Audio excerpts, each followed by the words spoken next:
There, that should make for a nice smooth cut. Oh, I was gonna be really salty if I was gonna get told, no, you can't do it yet. I'd be like, what the hell do you want from me, game? And yes, of course we remember her. We're still working with her. Come on, writers. What are you doing?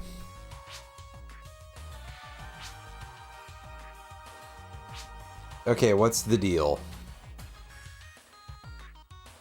Ah, some grammar. Alright. Bodyguard.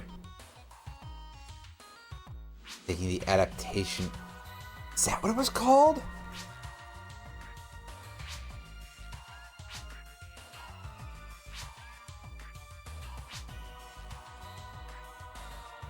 I mean, that's a way to put it, but yeah, okay.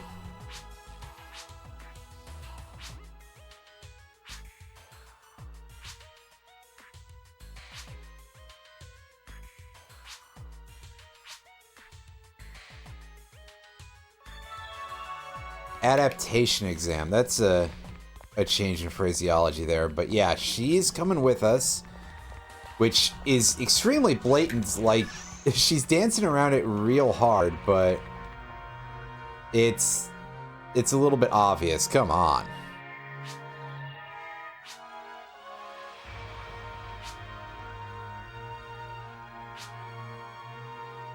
Yeah, we've already dealt with some stuff there, so yeah.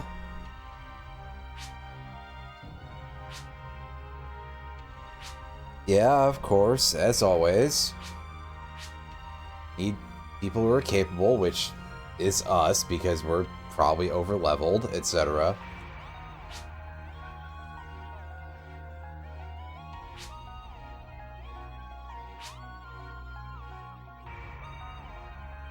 Oh, hey, look, by the way, there's that generic raw cast who shows up very occasionally in, like, other places. Apparently he's named Gilliam. Apparently the generic Ramarl, who's in green in the middle there, is named Karen. And I'm not 100% sure about the other NPCs here. I can't see a couple of them very well. But over on the right, like all the way on the far right, I think that is someone who is playable in PSO Episode 3, which is like a completely different game for reasons that escape me a little bit. Other than Sega being kind of unhinged.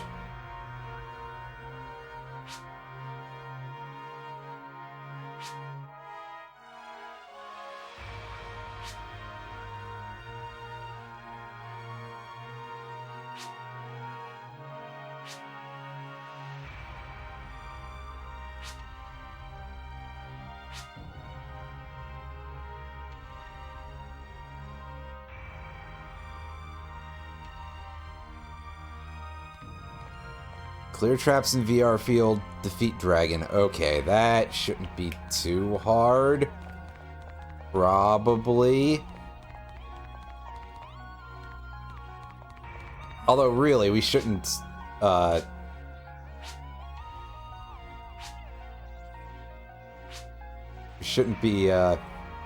we should have our expectations not.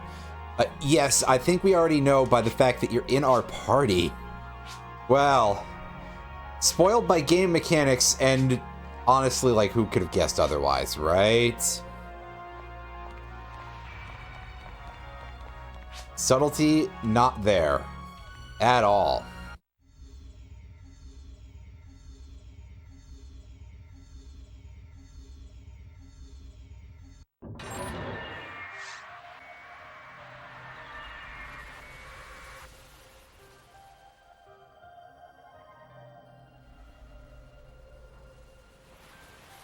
I mean, there's at least some customization options and colors and stuff, so they could do something. Which is defeat the Gold Dragon. Teams competing in the same VR field. Those guys have, like, special weapons. That's interesting. So basically kind of spoiling that we're probably gonna get attacked. That is definitely Bernie. He's carrying the same gun. He's got like the same rough everything.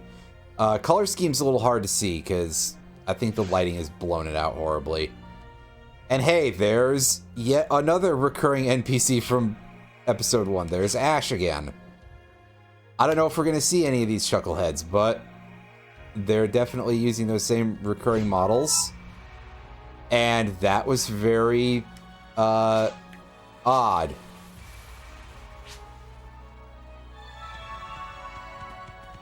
Just some dude in white walking past.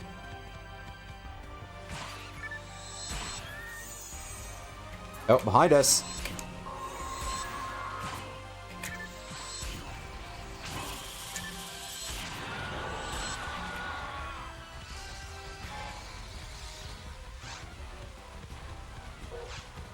I'm not even gonna bother picking up major treasures here, but I'll definitely go and look for any cash boxes just to shore up a tiny amount of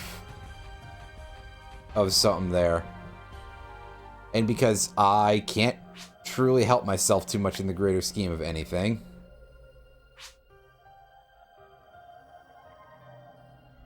What's this guy got going on? Is he carrying the Inferno Bazooka? I can't tell.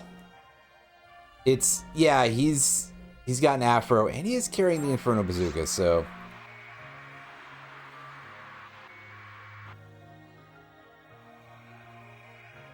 Yep, they just killed a couple of dudes, so yeah.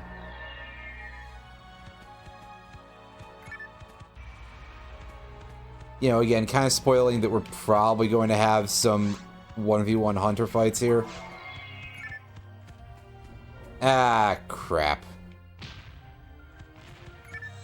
Thankfully, those things don't status you like the ones that we were dealing with in CCA did.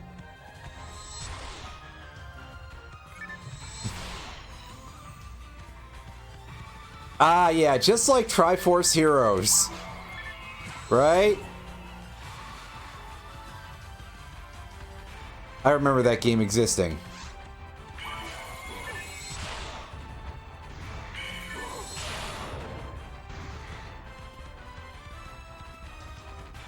And Ellie's got some ice magic.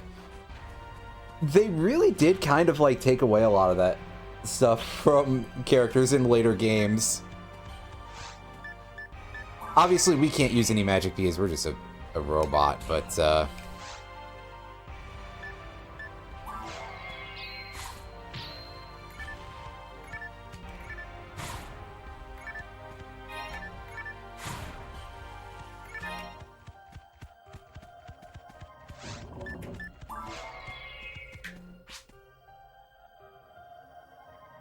Alright, she's doing this.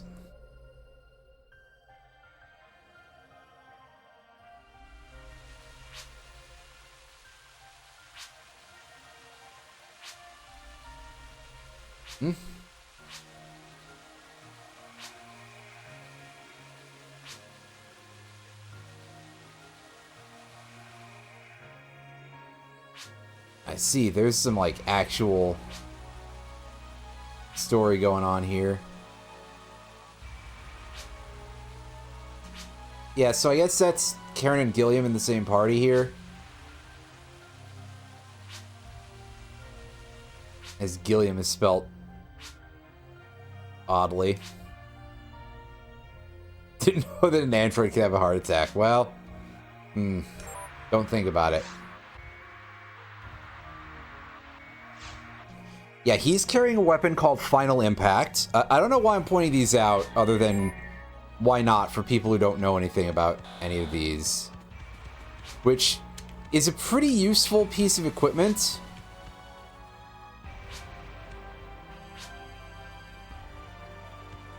But we're not going to be able to get it, unfortunately.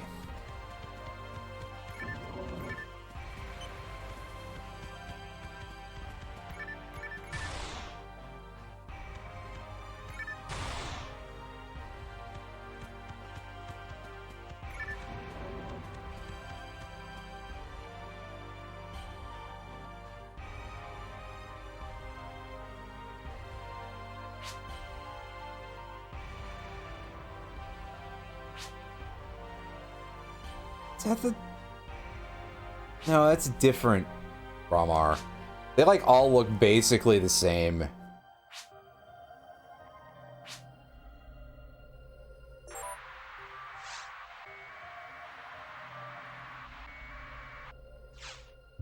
Huh. So...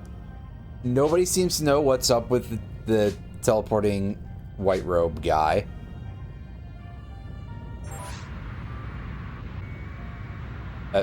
Outside energy field, huh? Well, those two just died horribly. And is this where we were going? Oh yeah, it looks like it.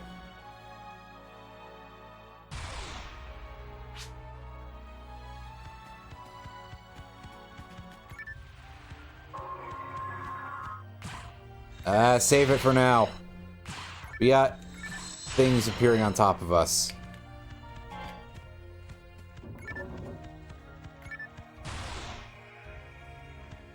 Okay, I guess the lock-on noise I was getting was for the bomb on the other side of the door.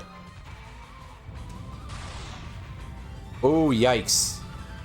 This whole room is full of explosions. We probably shouldn't be going in here, but on the other hand,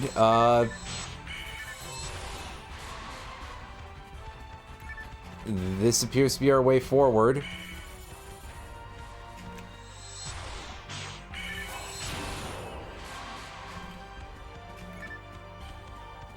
Interesting that they're not, like, recognizing outside interference and going, ooh, maybe we should pause this. But hey, they were like, yeah, if, as part of the test, you can murder each other if you feel like.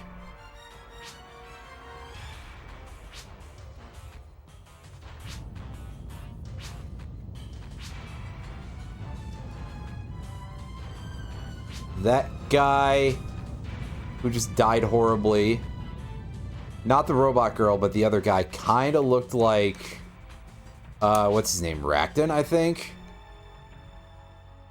From one of the early quests. He was the scumbag landlord guy. Which, I know, I didn't have to say all those words, because landlord probably implies scumbag, but whatever. I'm not good at communicating. Well, sometimes I'm not good at communicating anyway.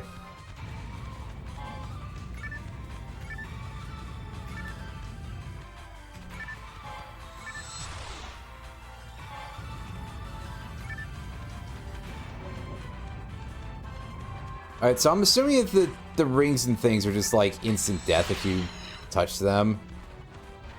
So make sure you don't do that.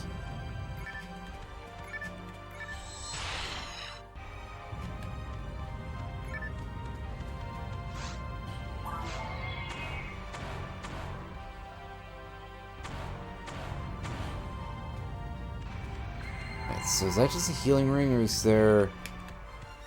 Can I see other pathways? That's my question. Here's crates.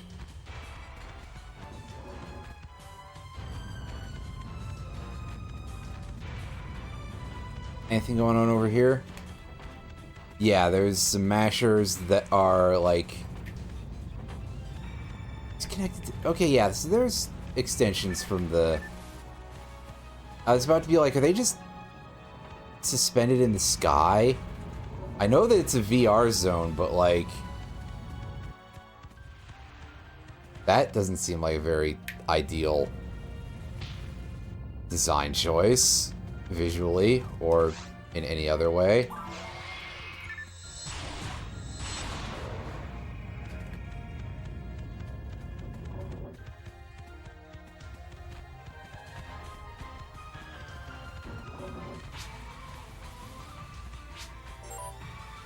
Alright, so do we get another story cut? No.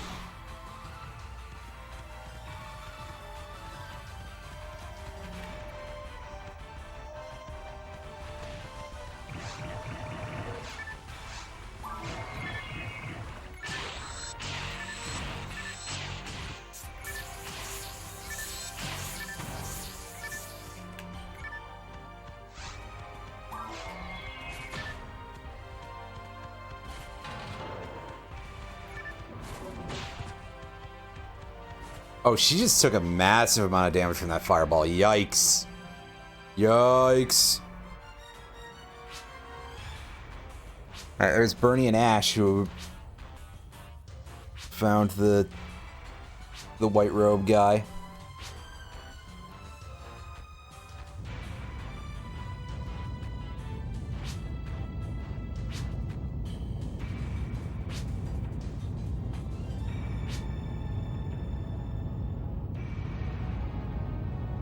Don't be an asshole, Bernie. Come on.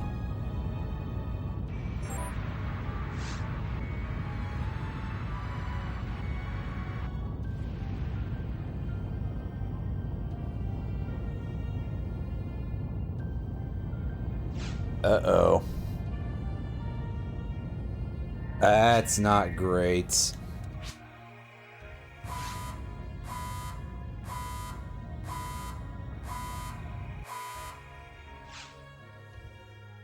Checked access to the lab.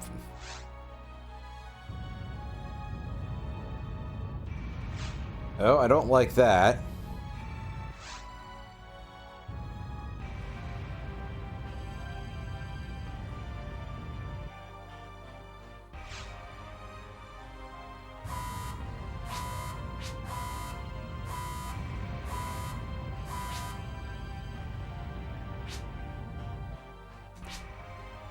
That's... God, I hope... Talking about... What are you whispering about? Whatever, I hope it's not the lab intentionally screwing with us. That would be weird. And kind of awful. And yeah, those energy waves do a lot of damage, apparently. Ellie, get out the way. Don't get hit by that thing. It hurts a lot.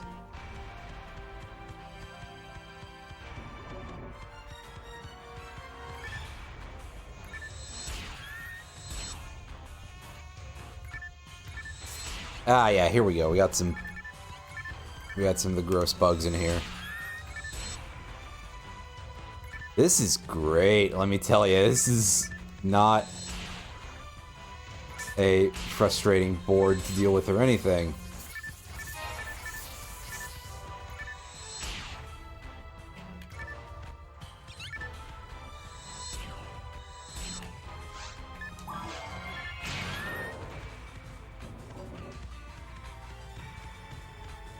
Alright, real quick, I'll be right back, everybody.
Alright, everybody, I am back again.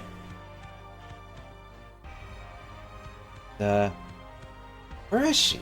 Go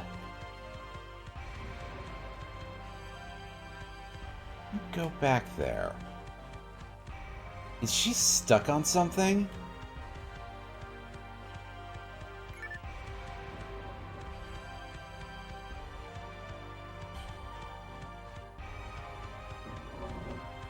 Or did I, like, skip a part of... No, she was literally stuck on a corner. I am overjoyed. That is a very odd thing to have happen, to put it nicely.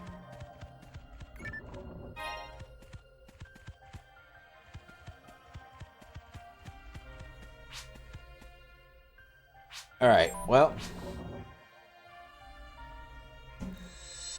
Oh.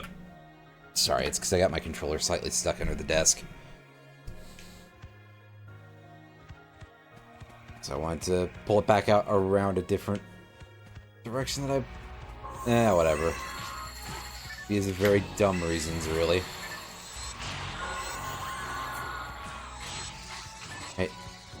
Ellie, get out of the middle of there. Those things are bad news.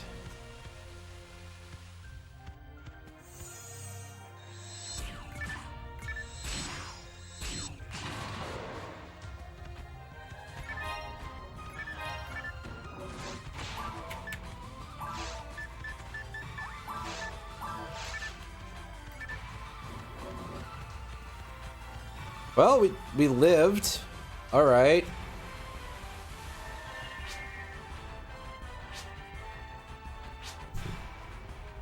Yep.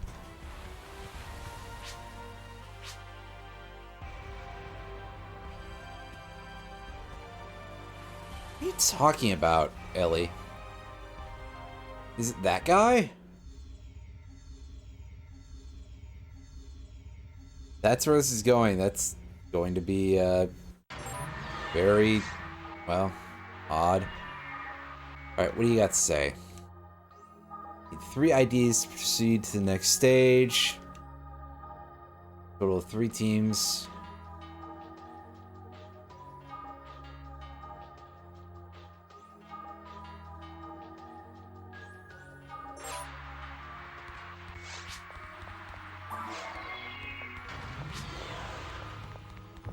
Well, I suppose we'll find out sooner rather than later.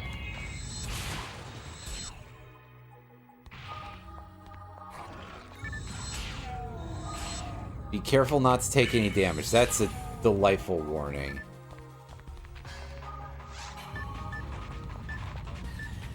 But yes, it is indeed causing some problems here, too.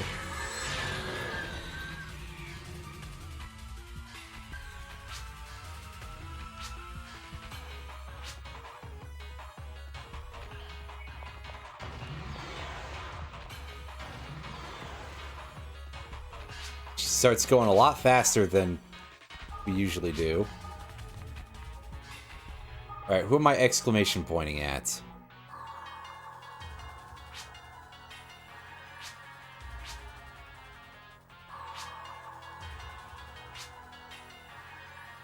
So we got Rufina and we've got the nameless raw cast.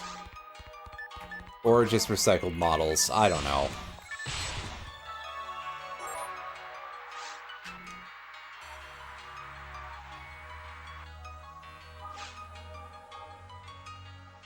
Very easy. They just walked into those shots, basically.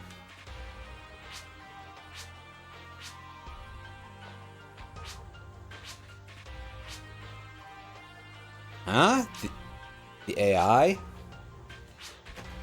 Retreat immediately, that's... The hell do you mean?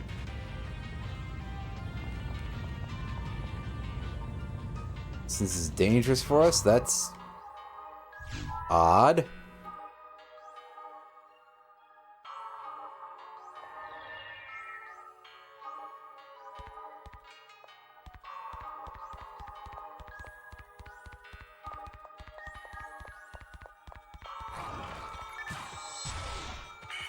Ah, yes, good. We get to have this fight with that annoying noise in the background. At least it's very short. Although it is quite odd.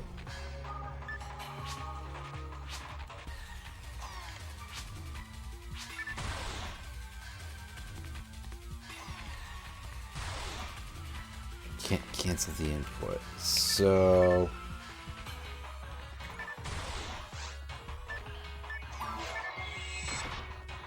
okay, we had to actually just blow up the computer.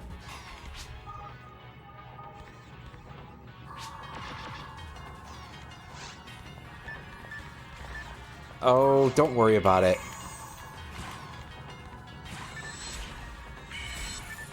At least not here.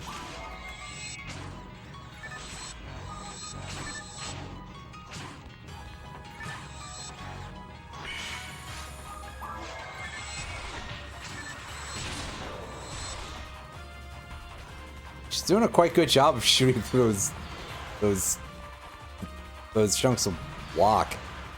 Like, what do I want to call these? And yeah, I guess chunks of block. There we go. Ellie, you might want to get out the way of that crusher just in case it decides to switch off during the cutscene. You just want to confirm that the seed I posted absolutely fucks on Plasma Deck. That is great. So there was a Balatro seed that I posted in Round the Wheels Discord yesterday. I think it was yesterday, maybe the day before. I will go ahead and drop this in here for the, like, one other person here who plays Balatro, just in case. You hit E for the first time. Holy shit, I gotta actually try that on Plasma then. Anyway, so what happens with this seed is that it breaks the RNG horribly for, like, I'd say 10 antes, in that it keeps trying to generate as a Joker, Burnt Joker, over and over and over. If it can't generate Burnt Joker because you already have one in your inventory or one is already in another slot, it will attempt to generate another random rare Joker. It also, after the first blind, generates just constant jumbo spectral packs, which allows you to do some very funny things. So I'll actually go ahead and I will post a screenshot into Roundy's Discord real quick of what I did with it the first time that I tested it out, which ended up with me, before I couldn't overcome the growth at any point, I had a high card hand that was level 191 and a setup with, I believe it was 5 polychrome burnt jokers. It was extremely funny. Just the things that I could do with that.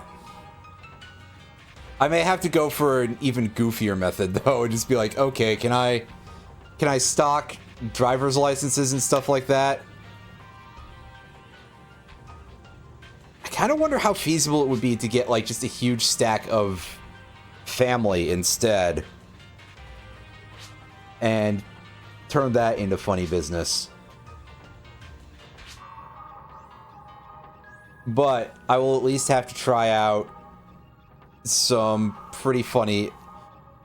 There's got to be some very entertaining bits that I can do with Plasma Deck. I'll have to try that one out, because I mostly just tested the regulars, because, yeah. There's a free uncommon Joker tag that gives Mime. Oh my god. I didn't even know that.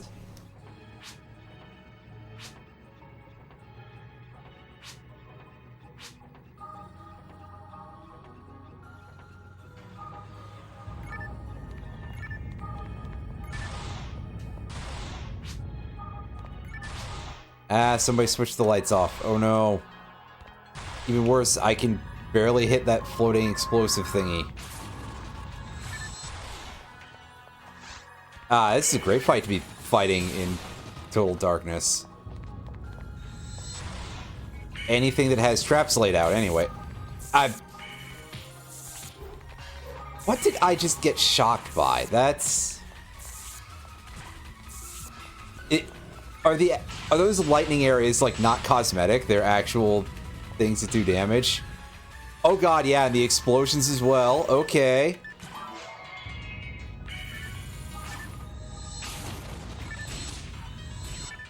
I see things are heating up a little bit.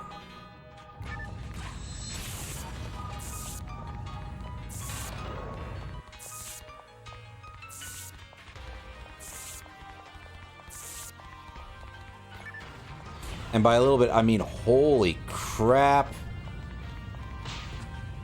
This is a lot of... Yeah, so I'm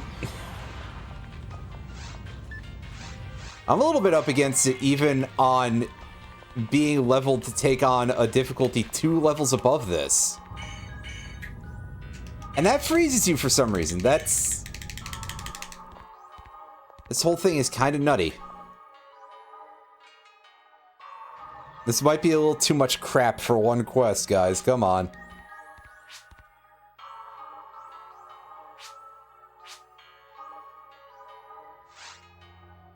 Yeah, no way.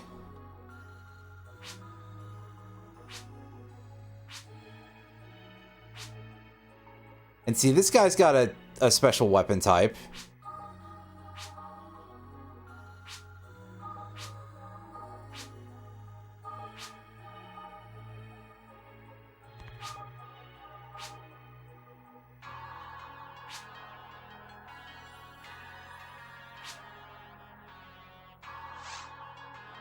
I don't know, I think we can still negotiate this, or just... Because...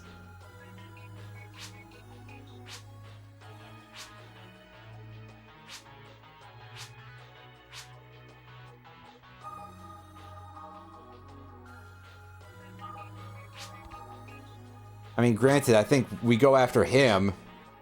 This guy wouldn't be able to catch up to us, and even if he did...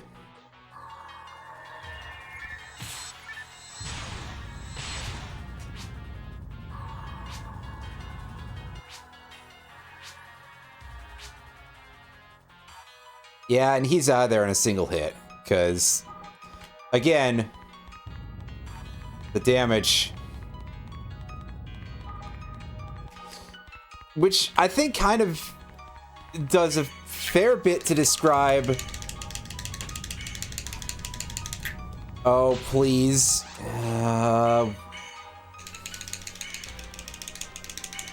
Game, would you kindly, like... not do that, please?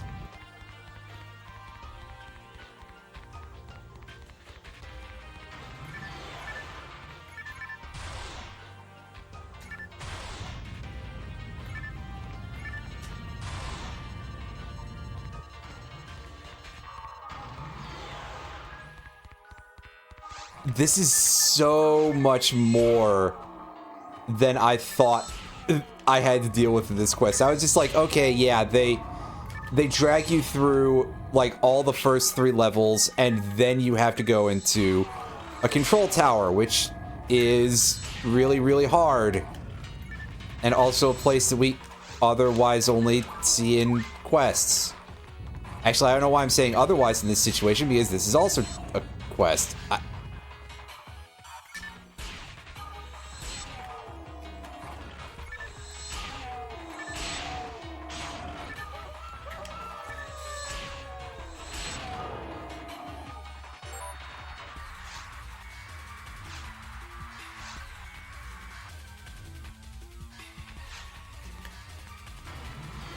Okay, yeah, well, that's fine, because we're going back this way.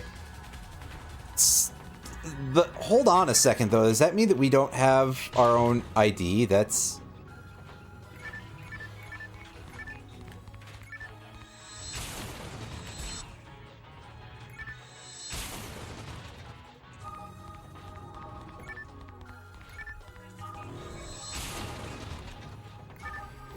That's kind of confusing, actually, but... Oh god, please, no more random bullshit. Yeah, okay, of course. The door's on the other,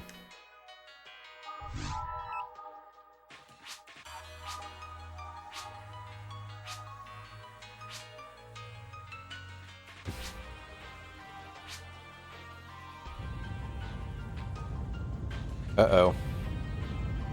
That seems a little bit like something terrible is gonna happen. Oh, he's got some sort of shield thing going on. And he just vaporizes the dude. Well, he's some sort of, like, crazy cyber guy. Well, asterisk, we already sort of know that that is the AI from earlier, so...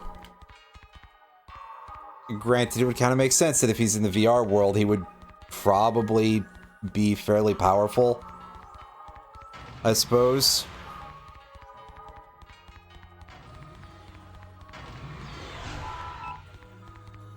And he is off. First, turn that on.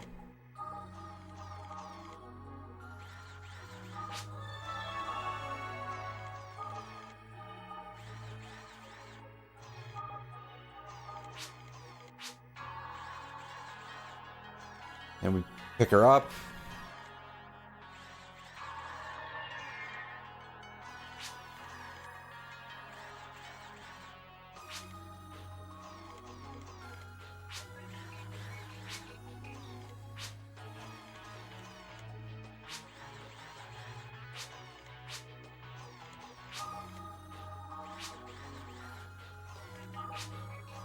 Ellie, I think you're just imagining things.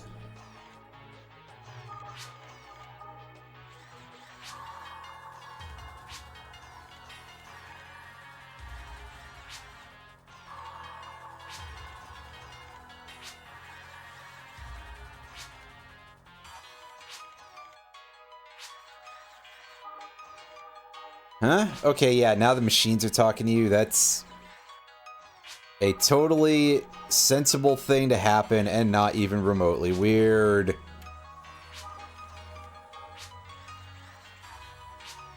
Oh, geez, you don't say. He's... Oh, wait.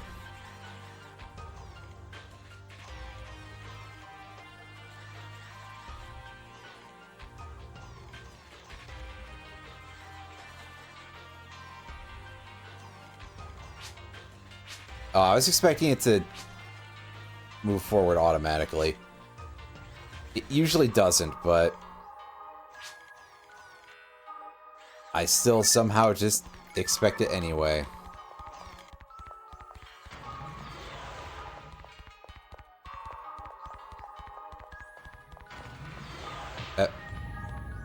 Oh, we're gonna have to go back around. Okay.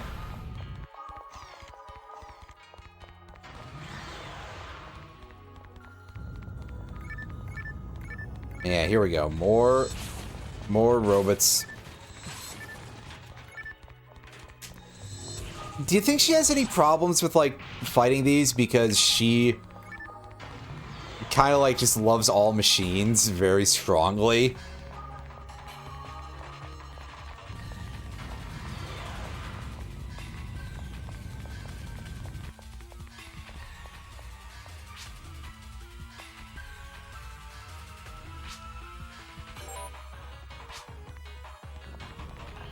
Alright, off we go. God, is the dragon fight gonna have any shitty gimmicks too? Please, no. Not that I can't wax that fucker in my sleep at this point, but still, give me a break, please, cause oh yeah, there's the explosion. And sooner or later, I'm gonna get randomly frozen by the lightning and then exploded. Excellent. Also, for some reason, and you probably can hear me clattering on the stick real hard, it does not help. I can't defrost with that thing.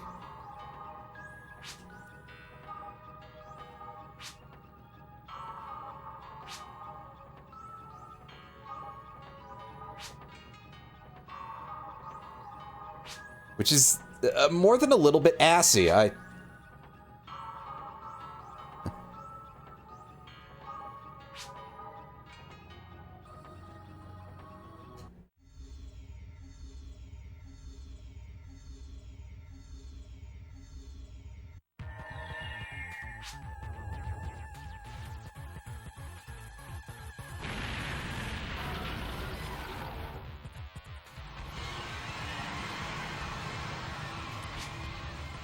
Alright.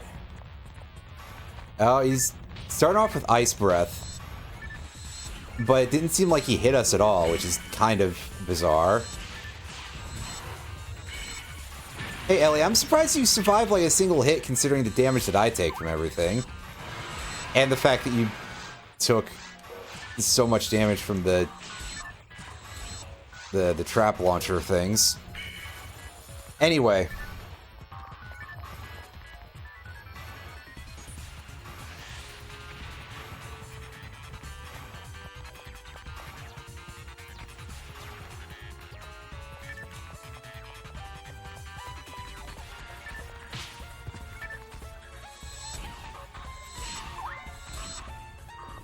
Okay, well that's the hologram dragon killed. As you can see, I mentioned that when we were fighting this guy last, and it's absolutely true.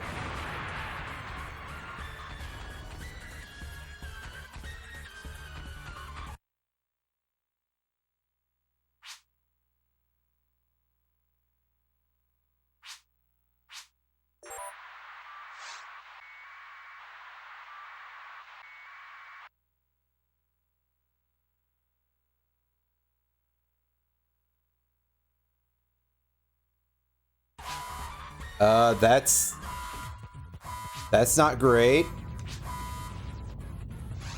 Did we lose connection?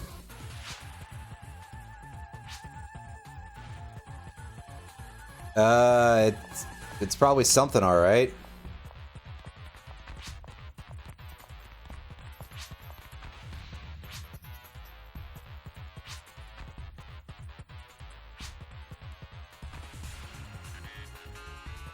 Are we gonna see any sort of like physical representation of him show up? Well, there we go. There he is, but he's looking like a different color scheme this time. Maybe it's just the lighting.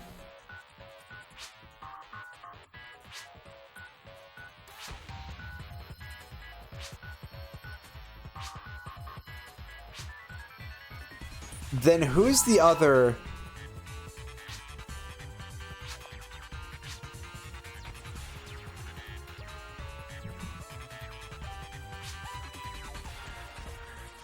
Oh, what? So is this like the... Is this like that one episode of Star Trek with the mirror universe and the guys with the goatees who are just evil?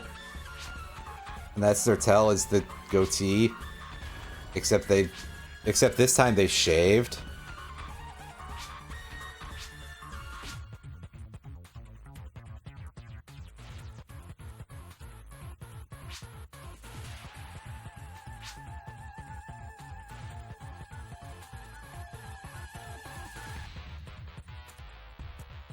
Oh, see, this time you're pointing out that it's Cal's with an S, so yes, it would make sense that there's more than one.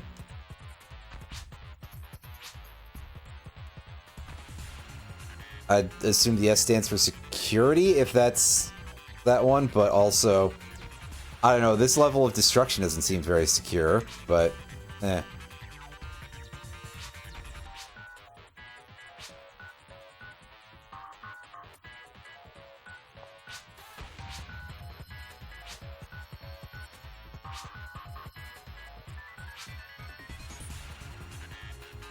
Huh? That's just a thing you can do? I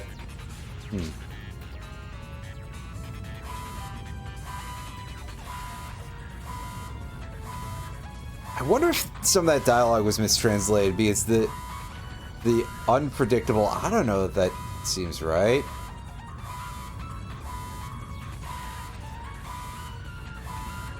I mean, also, obviously, from a scientific perspective, like, most of this is total nonsense, but yeah.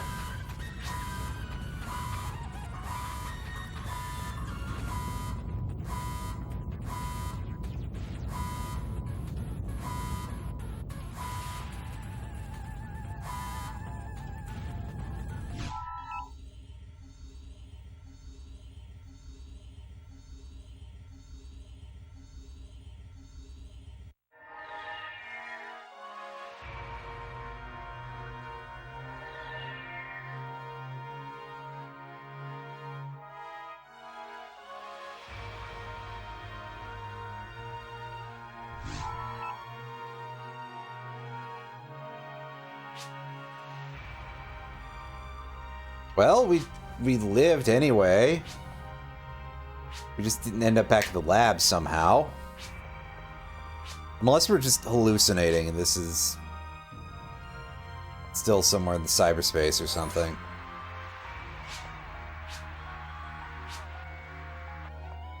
Ah, great. Now you're hearing voices.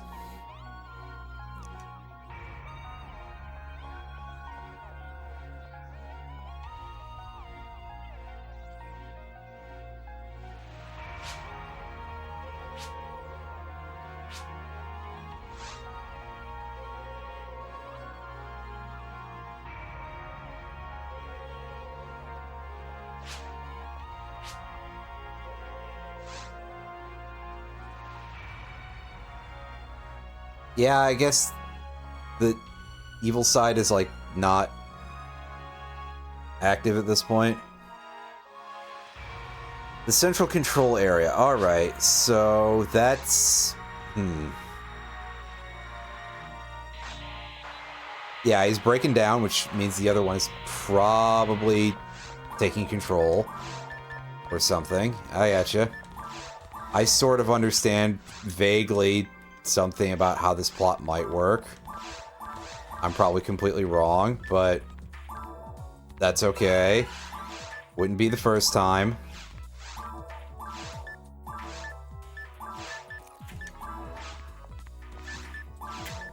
I'll be honest with you, I'm barely paying attention to it, to what's going on with the story. I'm mostly just like, shit, this is way harder than I'd thought, and I thought I was ready for this.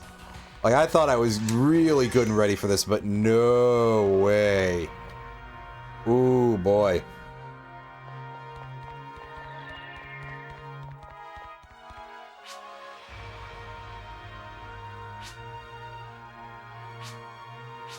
Yeah, we sure did. Did you not know about that?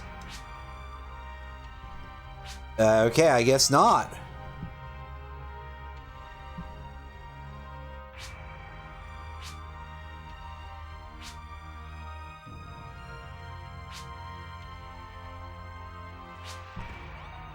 Very good. We can actually kinda carry on with the mission.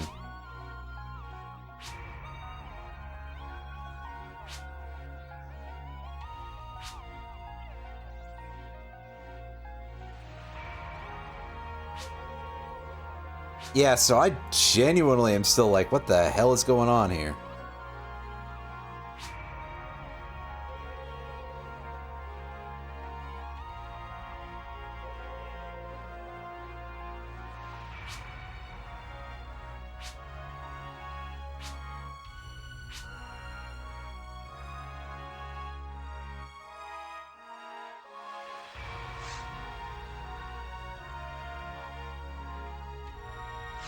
Yeah, I think it would be a good idea for us to have kind of a save state for the quest, because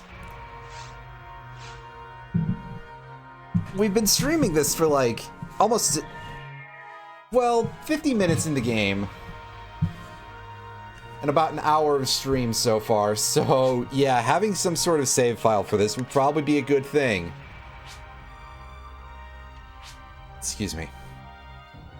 Oh yeah, don't worry, Ellie. We know because we saw you in a quest in the previous episode, which the game is not acknowledging because I don't suppose that it knows for sure how to.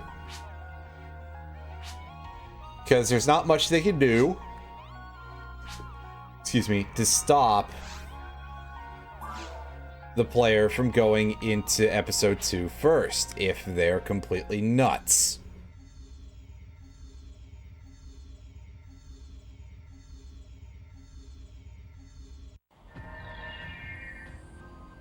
But yeah, unfortunately, Ellie, I know what's coming, so I'm going to have to bodyguard you for a bit here.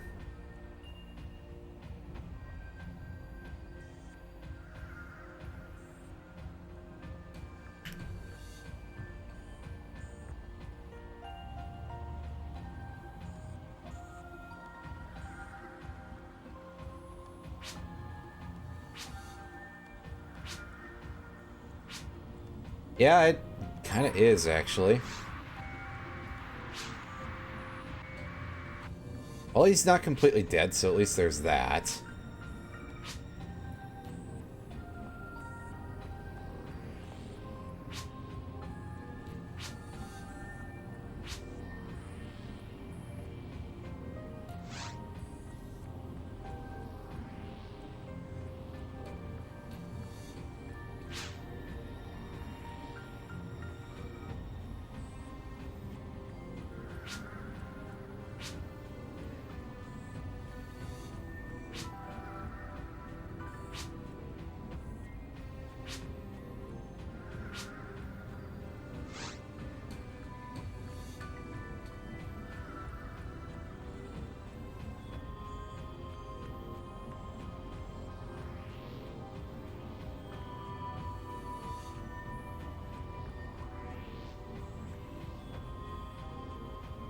All right, let's go for it.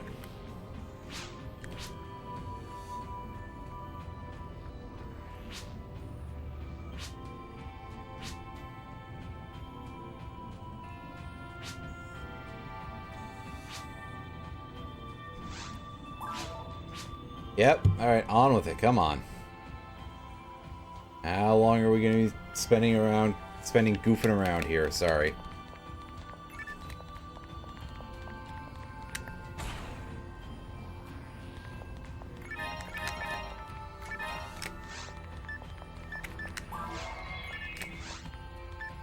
Oh no, we're still facing groups, obviously.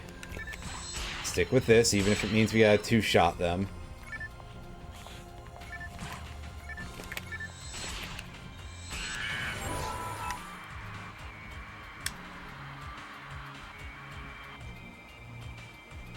Yeah? Huh. So I guess salvaging that AI kind of, screwed him up. That's interesting, I think.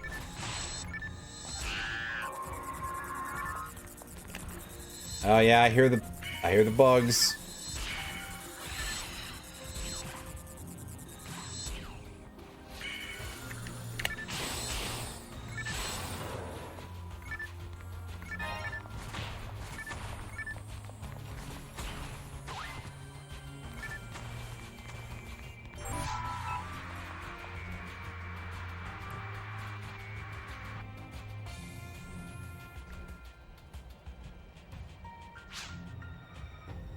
So, I guess he wants to, like, become a real human. Or human-ish creature, anyway. That's where that seems to be going, I think.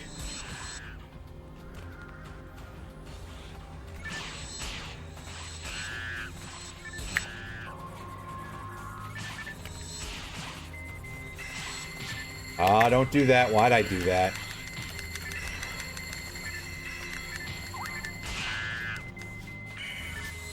Now we have to listen to that beep for however long. Answer, probably into perpetuity, but at bare minimum, the others seem to have stopped moving, and there weren't that many traps added, so that's great. All began from the control tower. Oh boy. Yep. So we gotta go in there. So that way, old friend can acquire a new flesh form here.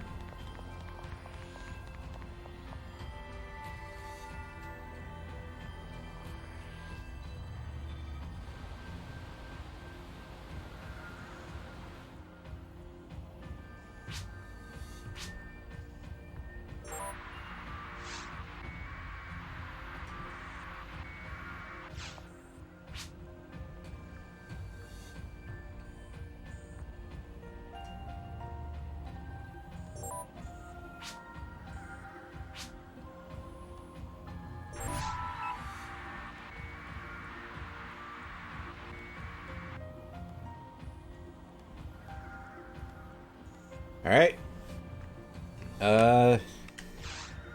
I'll just...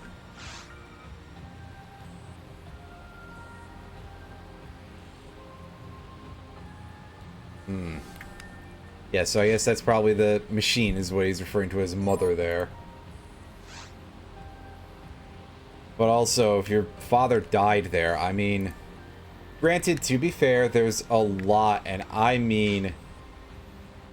a lot of ridiculously nasty enemies in there to worry about, so that could be a bit of a problem. And yeah, I see the other color palette one has not only manifested, well, okay, both of them have, somehow, but it's also switched off all the lights and stuff, or door, rather. No lights switched off yet somehow, which I would absolutely believe.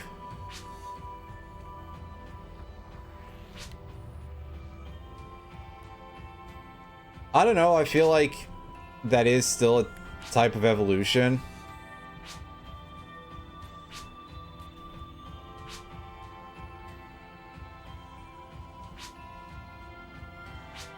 But I'm not here to get too much into a weird philosophical debate about it. For now, anyway.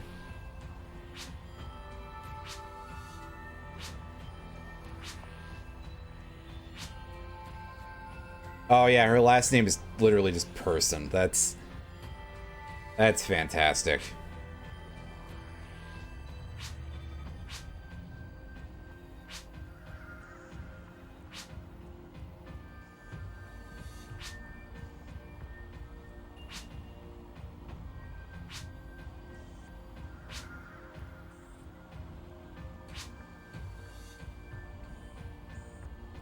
Well, then, I mean, he's... As Data, what is the actual difference until there's any sort of manifestation there? Because that's... Yeah,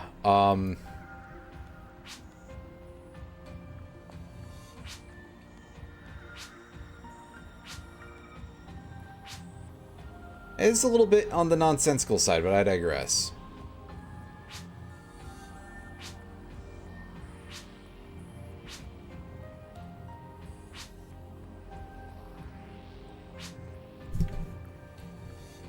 Like, technically you can say, oh yeah, there is a slight difference between a backup and an original, but truth be told, I don't think it's that much.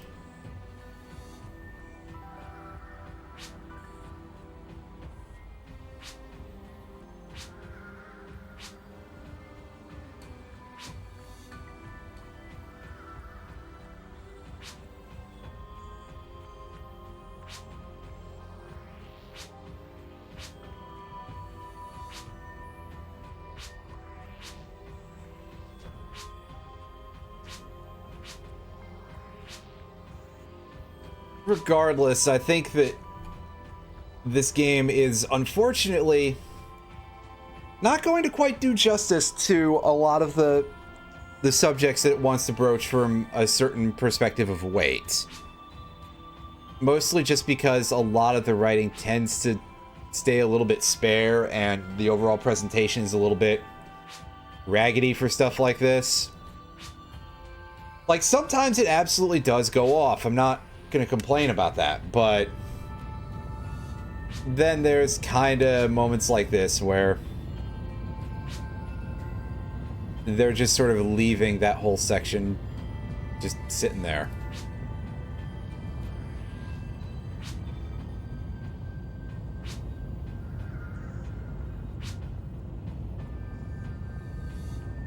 But it sure seems like they're just breaking down, so, we're gonna have to,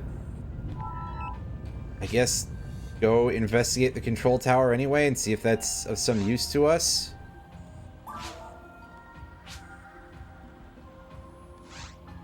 Listen, we're gonna try to do this together. As for some reason we make a weird, like, angry dog noise.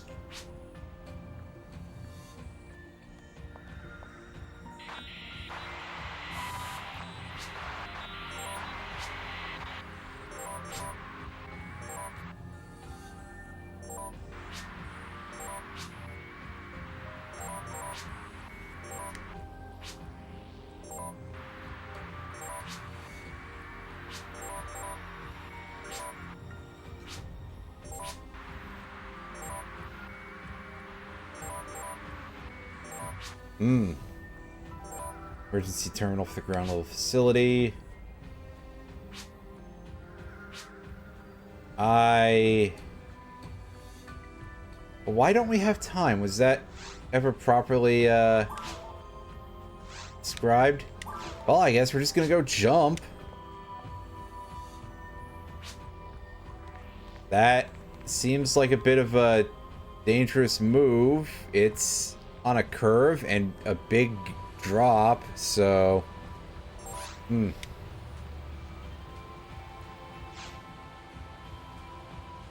Okay, well, at bare minimum, we don't have to escort her around anymore, so that's nice.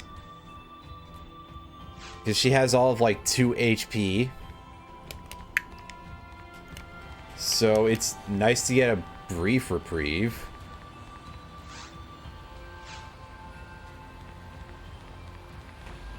What? You mean there's monsters in any area in this game, right?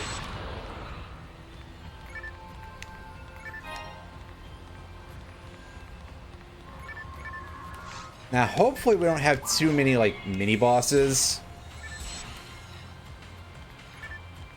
of that nature. I can stick to my old strategy.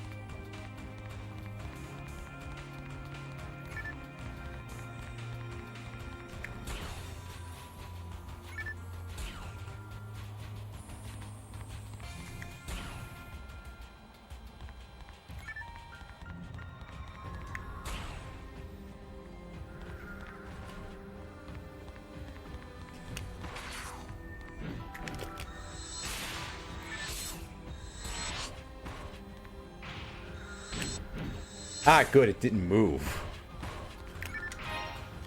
That threw me off a little bit, to put it nicely. And yeah, obviously the big swinging chainsaw things are quite powerful. Don't get hit by them if you can avoid it. Gee, I feel like that Gifoy did less damage to us than its physical attack.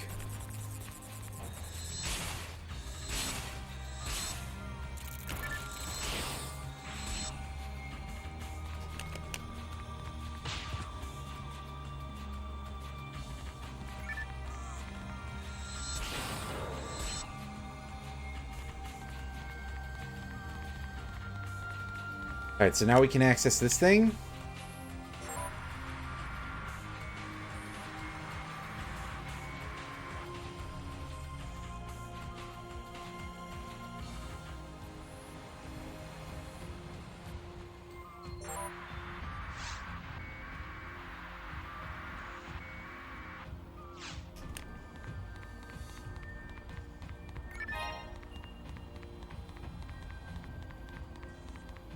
Alright, now we walk back and hopefully don't get ambushed.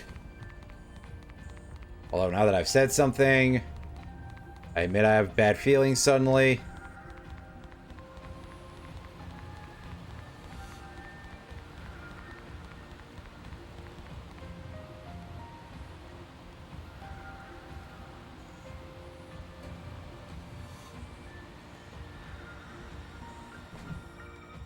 Well, made to the teleport, and then here's a cutscene, so we can't even teleport just yet. Yes, I kind of figured that.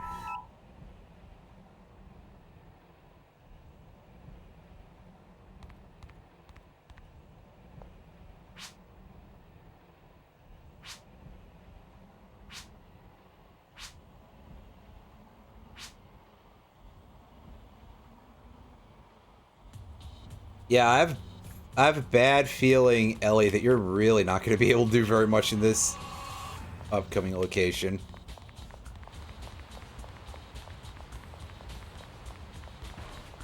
Bit of music change we're getting there. That's something. That's fun. I don't remember this music at all. Is this the music that plays in the towers? I guess we'll find out in a few. It's a pretty solid tune.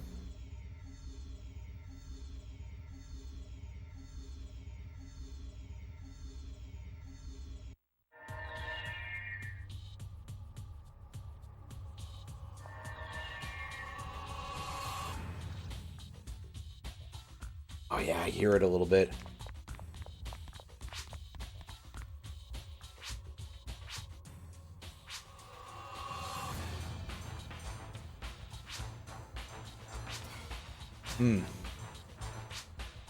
Decoy terminals. That's...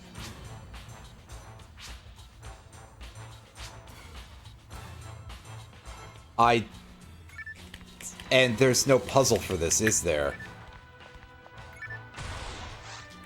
Can we, like... Okay, yeah, so I'm just gonna shoot him.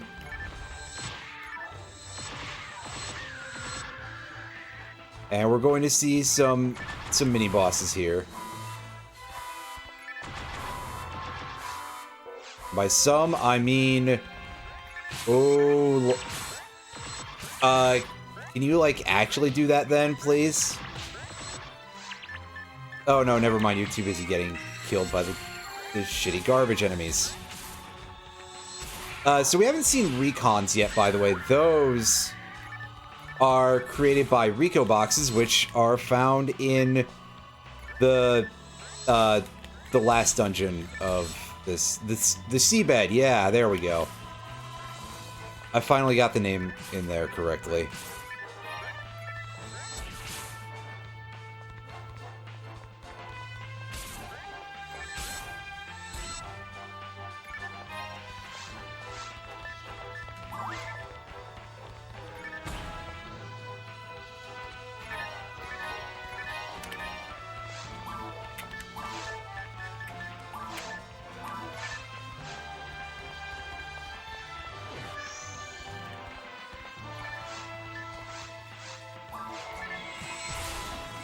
And yeah, you can see that little 2F indicator. There are 10 floors to each of these towers.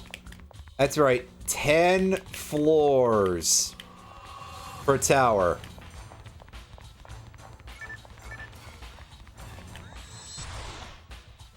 And this is kind of like mini-boss madness for the area. Another giblets. Ellie, don't die. I can't heal you.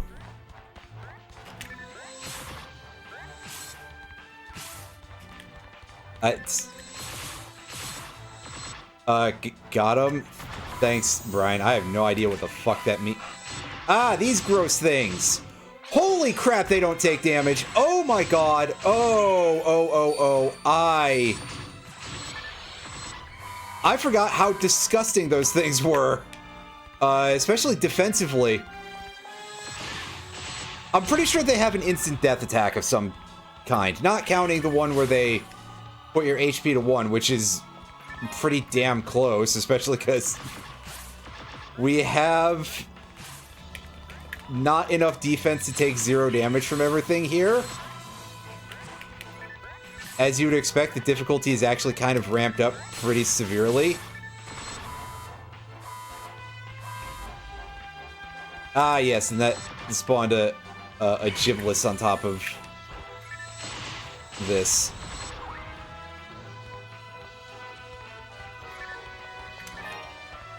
Well, at the very least, I'm getting plenty of those star atomizers, so I do have access to full heals if my HP gets too severely powderized, which it no doubt will. Oh, these guys are not great. The ill gills, they do some, like, nasty stuff to you. I forget if they have insta-kill moves, but they for sure do a lot of damage to you, and they have a thing that can paralyze you. Oh, also, of course, I got the status effect by the lightning in the area, which operates the same way as all the other electric traps do.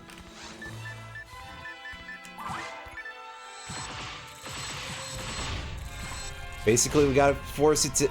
No, she's dead. Well, awesome. I get kicked out of the quest because the escort died. Sweet. So now I've got to go through a bunch of stuff again. I do not love this quest. This is very, very difficult.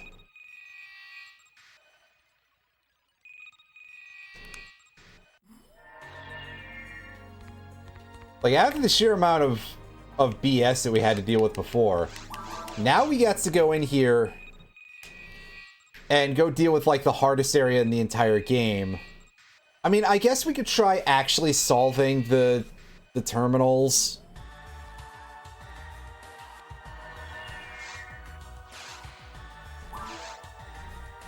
But that seems like a thing that they just don't tell you.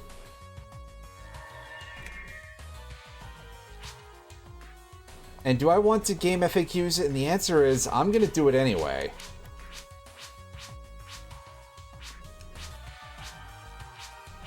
Just to make sure that I am able to, well, have that as a backup, I guess?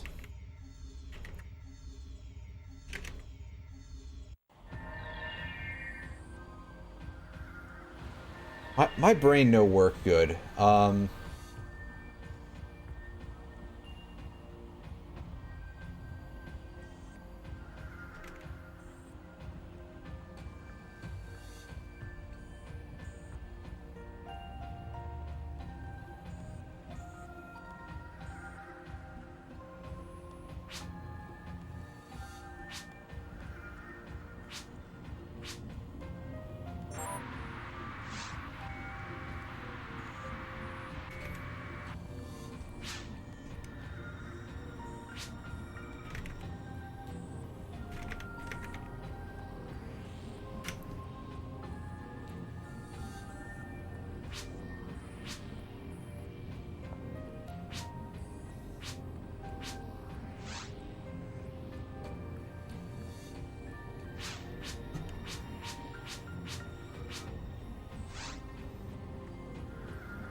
As yes, I'm shooting these things with my worst weapon. I probably shouldn't even be bothering with that. Just get out of there, Ellie. Come on.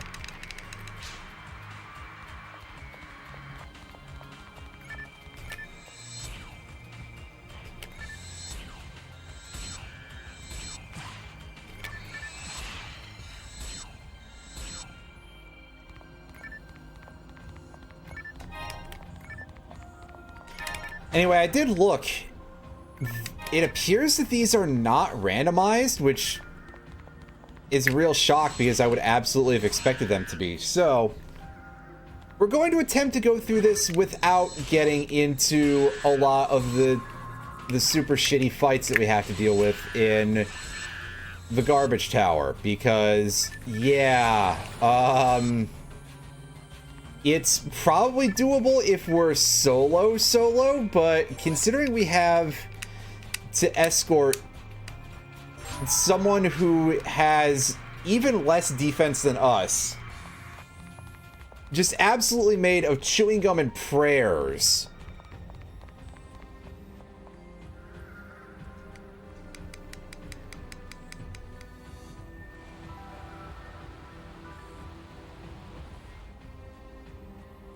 Now I get to mash through this cutscene again.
And yeah, angry large dog noise.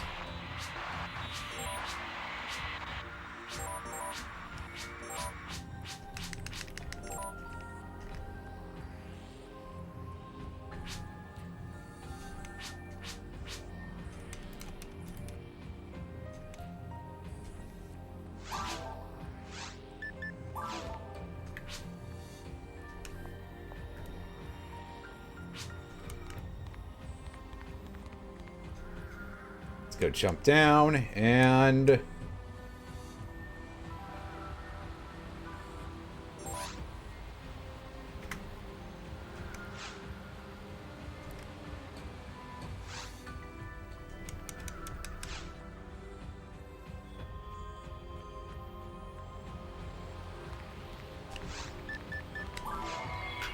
alright, yeah, here comes the giblets.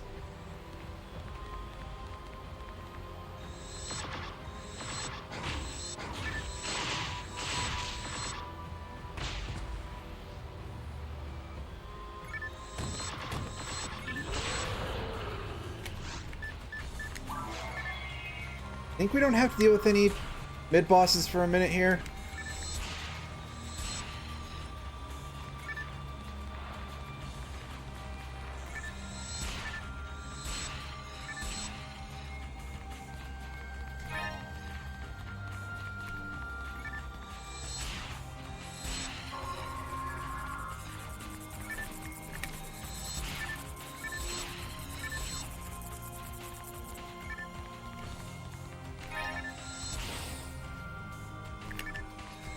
One more. Oh, I wasn't turned enough. Didn't get it inside the arc. Oh well.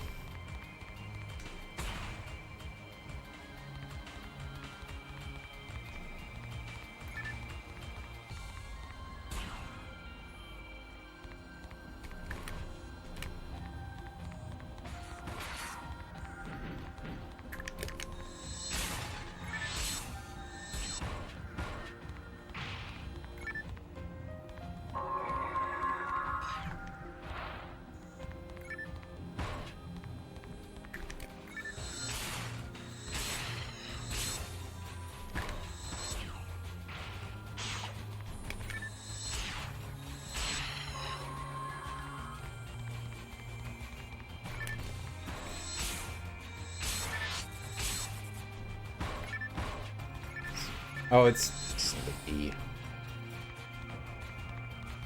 Got everything? No, there's one of these dorks is coming up on us. There we go.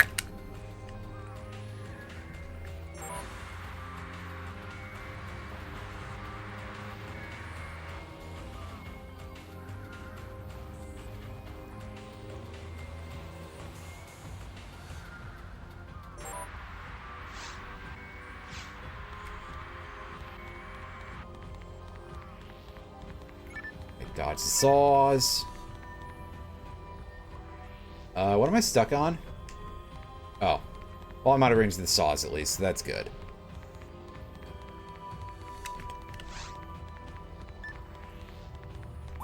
So to make things easier, I'm putting on something that doesn't cause a lot of collateral damage.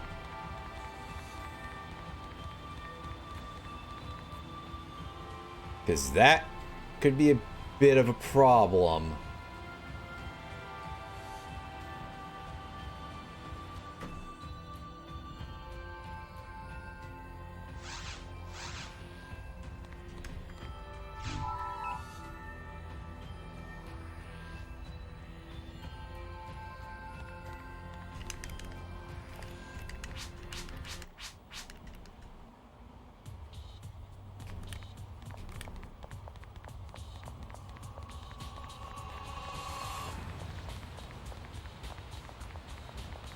Let's roll. I actually forgot about these dudes. Well, that's quite unfortunate. Wow, she takes ridiculous amounts of damage from that. Who could imagine, though?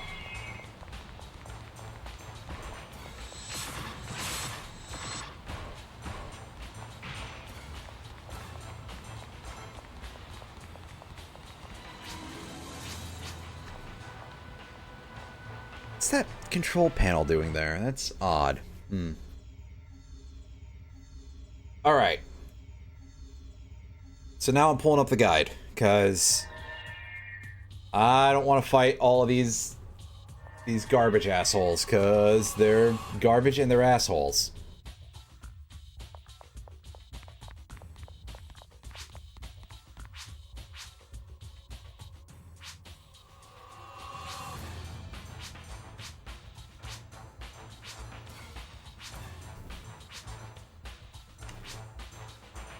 I'm kind of curious if there's supposed to be some, like, actual way to tell which of these are legit or not.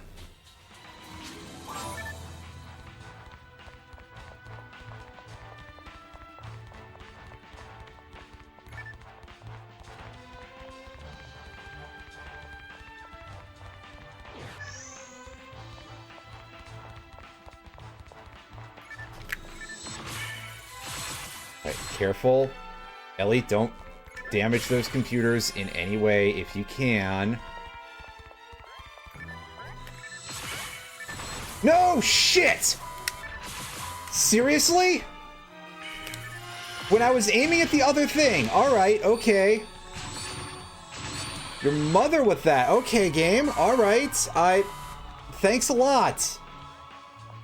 Thanks a fucking lot, Riker. Etc.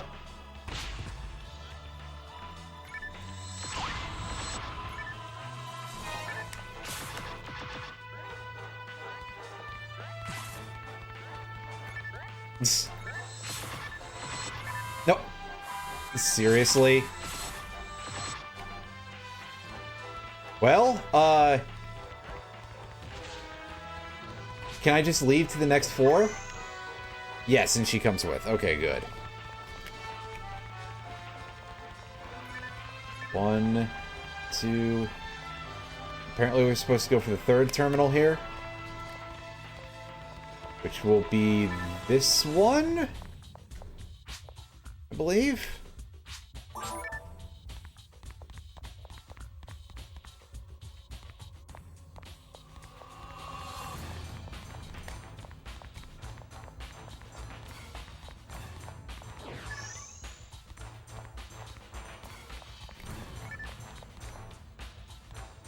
Right here. Excellent. Yeah, no kidding. They were trying to hide that one a little bit in order to make this slightly more of a pain in the ass. Pass through here carefully, Ellie. Ignore the landmines that I can see that you can't, probably. I don't know if the AI accounts to that properly or not, but maybe it does, maybe it doesn't. Alright, we're up to floor 5, which means that now...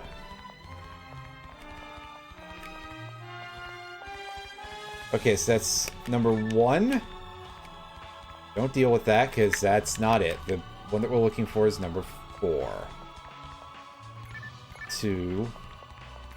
3. And this should be it, I think.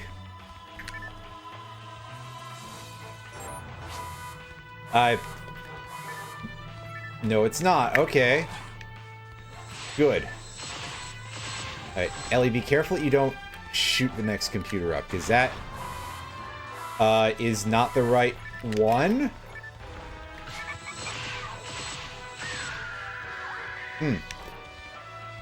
So I must have completely fucked my math at some point then, I guess. That or this guide is incorrect. But we managed to get through there with a minimum of fuss. And ultimately, we didn't even get most of the worst enemies that we could have gotten there, which is a shock.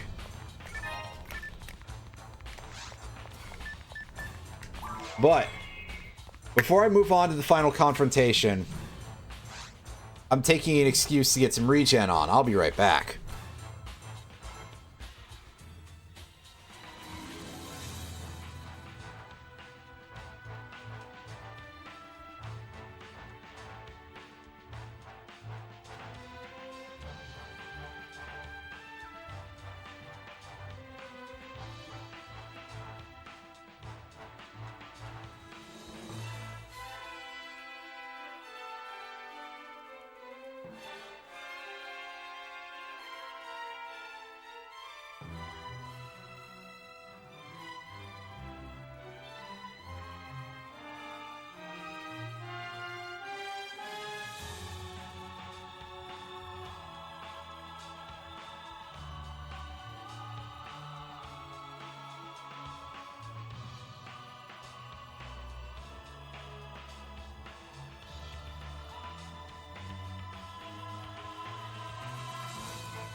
Okay, I am back. I regenerated a decent chunk of HP. Let's go. I'm assuming there's gonna be some more stuff in here. Because there usually is.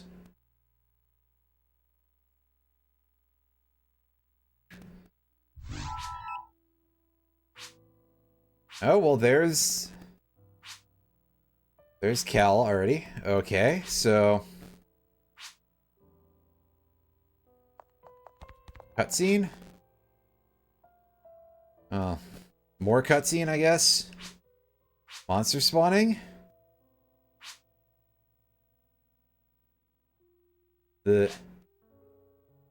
I'm not sure I like where this is going because, yeah, I mean, again, they keep talking about evolution, which is a thing that we've already seen before, but with this vortex of life thing, I'm very much thinking that maybe the plot point here is supposed to be that the science team here was like trying to harness dark falls or stuff like that, because we're gonna find out that some shit definitely happened to Heathcliff after he got attacked.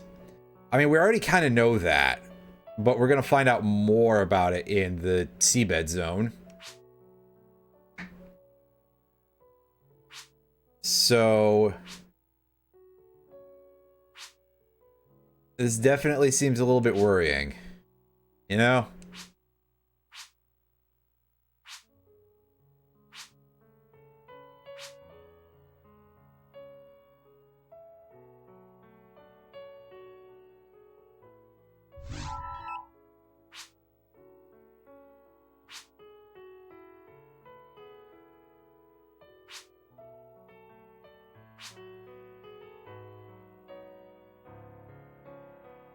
Yeah, we've heard this bit before, I think.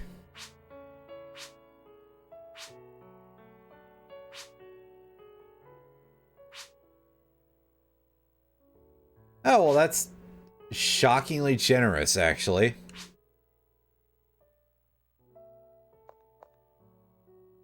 Or is this a pretense to a boss fight?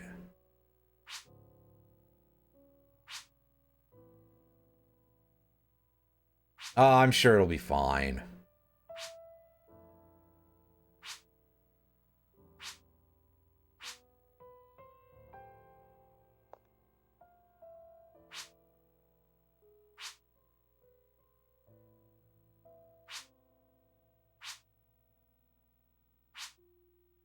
I mean, that's a thing that happens a lot, but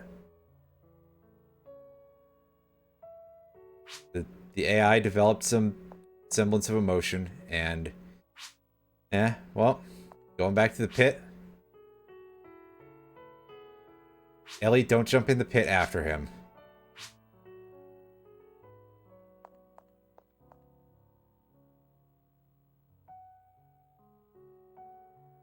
So, wait, since this is the AI of the lab computer, does this, like, fuck anything up from a plot perspective?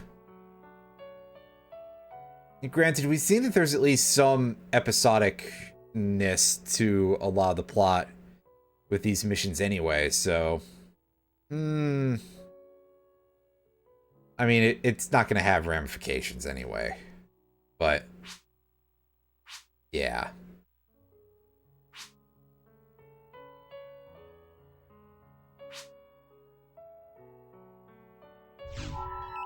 Do you regret now? Other AI voice. Well, we didn't have to fight a boss there unless this is going to reload me at the top of the tower and we have to fight. Nope. We landed on the seashore here. So, very often at the top of the tower, you will fight a boss called Epsilon. And it's more like a mini-boss because it doesn't have dedicated boss music or the appropriate cameras or anything. Epsilon is extremely strong and does just a crap load of damage to you and is very hard to deal damage to because it has weird mechanics around a series of shields that float around it.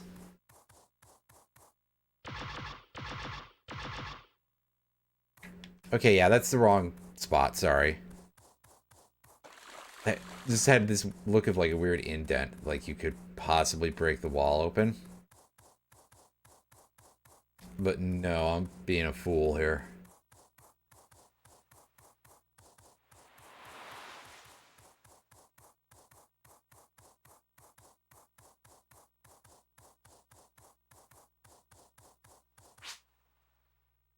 Oh, see, she woke up before us, so there's at least that.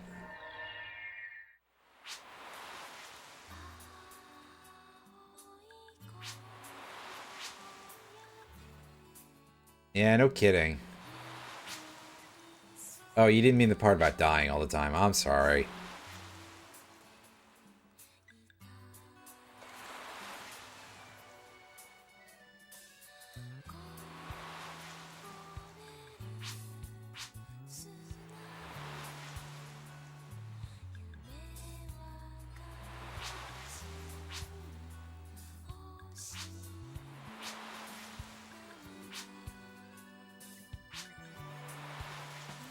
God, has this much time passed?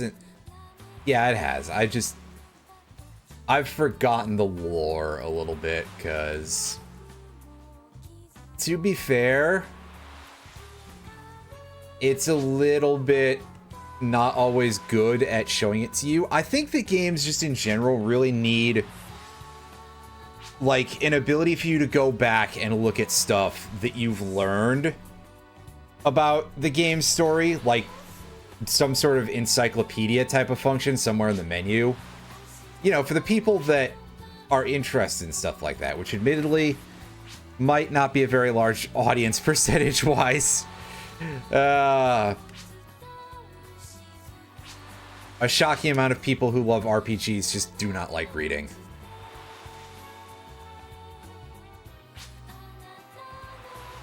Or simply don't do it.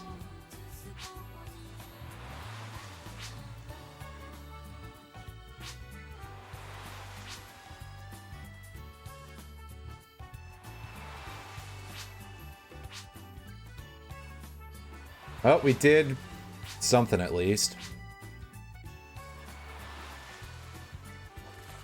We never get to use her in a quest again, which is probably fine because she is somehow even lower defense than we are.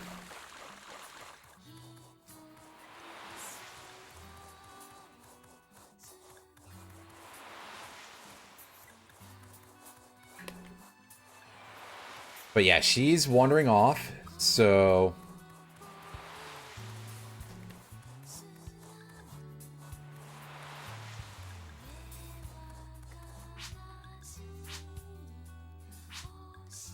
Anything else to add? Just...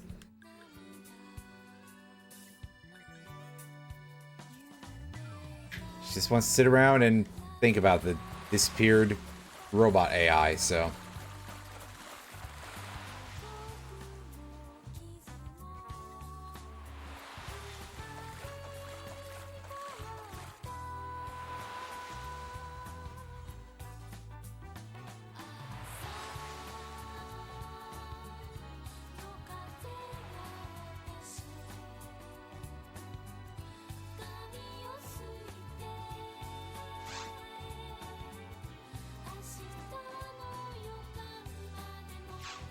Thanks a lot. You guys are all assholes. At least when it comes to the developmental part of things. Story is fine, but...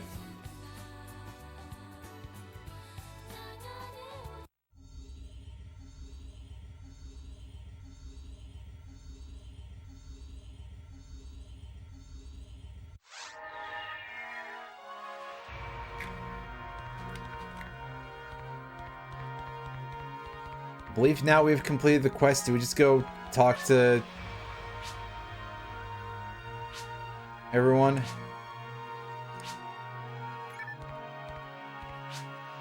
Or talk to the desk? The quest desk? I talk to her again somewhere? She's not at the usual location.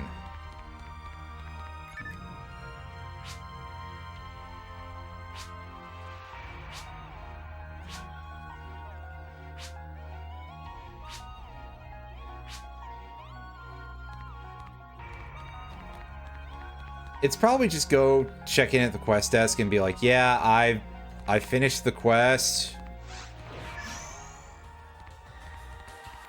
Oh yeah, by the way, Brian, because I did miss out on part of it, how was the rest of the hockey? I saw you were playing as the New Jersey Devils there for a bit. I heard Lemieux score points, because that seems to be what he does a lot of.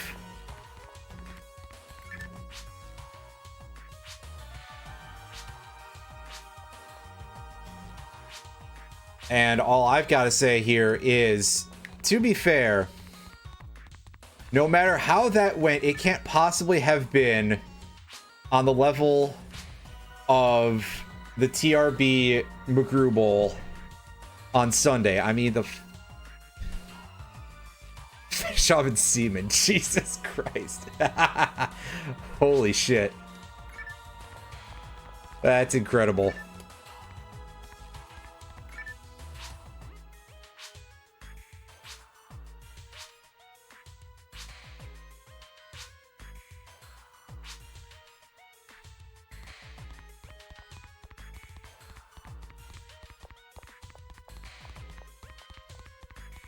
Hockey, you are an interesting game, that's for sure.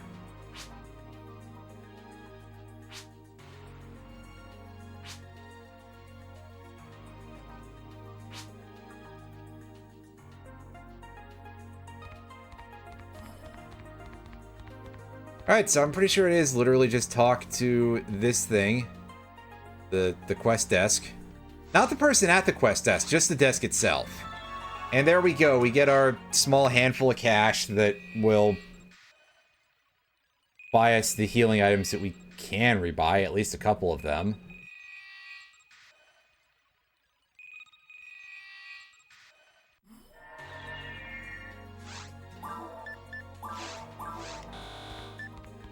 Oh, not time to feed the mag yet. That's a shock, actually.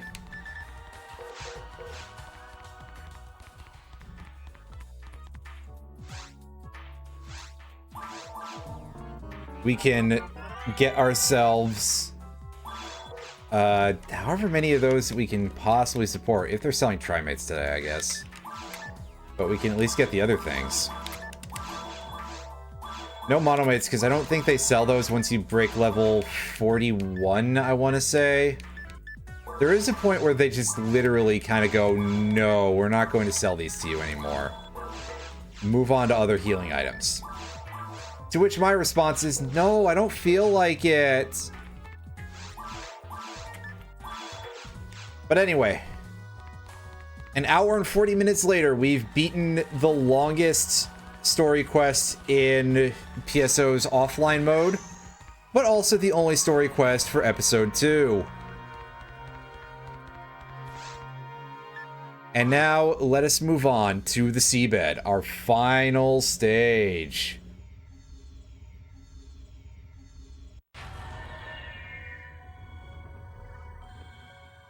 And then we won't be coming back to this game until I actually set up things to do any of the online exclusive stuff, I guess. I'll have to decide when I'll have to decide at some point, basically. So we open up, we got some squids.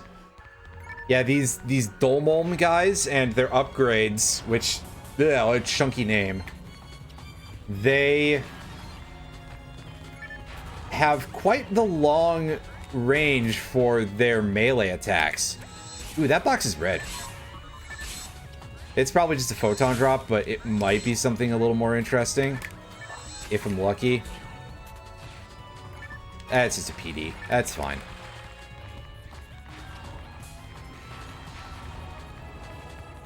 If we went online, that would be usable as currency.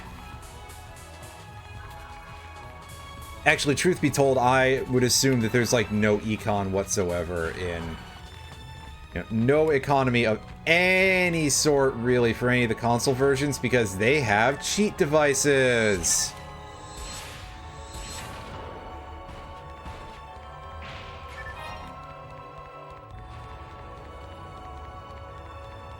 Oh, hey, well, the cube is here. You got anything to say, cube? Yeah, it sure is. Where the research was conducted. In 2 sections, upper and lower. Same abnormal photon readings found in the underground ruins have been detected in this facility. Oh, that's not great. Yeah, of course it does, because that's always, like, the big nasties are always at the bottom levels, right? That's how this stuff goes.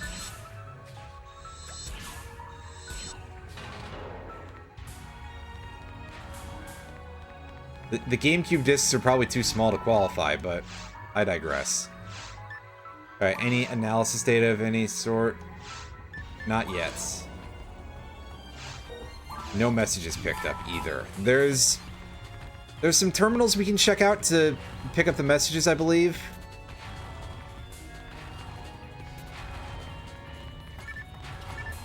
But I have to actually find them. And also there's these weird floaty things in some of these treasure rooms. Don't know what's up with those, but they exist, alright? Automated defense system activated, security level 4.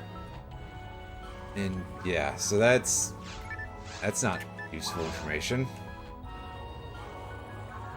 Alright, any new logs? Alright, so there's a log there. We can probably start reading that when we check the cube again.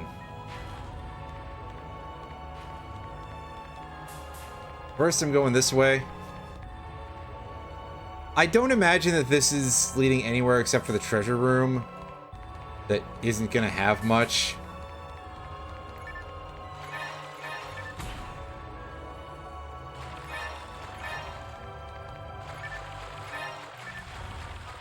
Yeah, I mean, we're at such a point where we're not relying on any crates, basically, for treasure whatsoever at this point. I mean, occasionally I'm just picking up random stuff that seems interesting, but that's about it. Oh. That was foolish. I got too close to that. Oops. Realistically, I also don't think I have to fight any enemies that aren't directly in my way. Excuse me, because they're not worth a lot of experience, and we're probably not going to be playing this on the cube on this channel in the future. What do you mean there's no message? Oh, is that just giving me these things? They're assigned to each research project in the facility. The codes indicate time period in relation to the overall experiment. Start. Projects range from technology development to biological research. So a project to develop machines called Recon and RecoBox. Yeah, we've seen these before. Miniature patrol and recon devices. Seabed version of the search and capture unit on the surface. Zootype and Zelly-type. Yeah, they also use a cloaking device. They have, like, even better cloak devices. They don't have any of the, like, distortion effects. Also, they can freeze, so that's great. Yeah, squids, really long arms, giving them a long attack range, yeah. Or evolved ones with special abilities. That's odd, because I don't know if that's even a thing. And yeah, Type C is not finished there, and by Type C I mean Type Gamma, but they're both third letters of the alphabet, so I think they're pretty similar.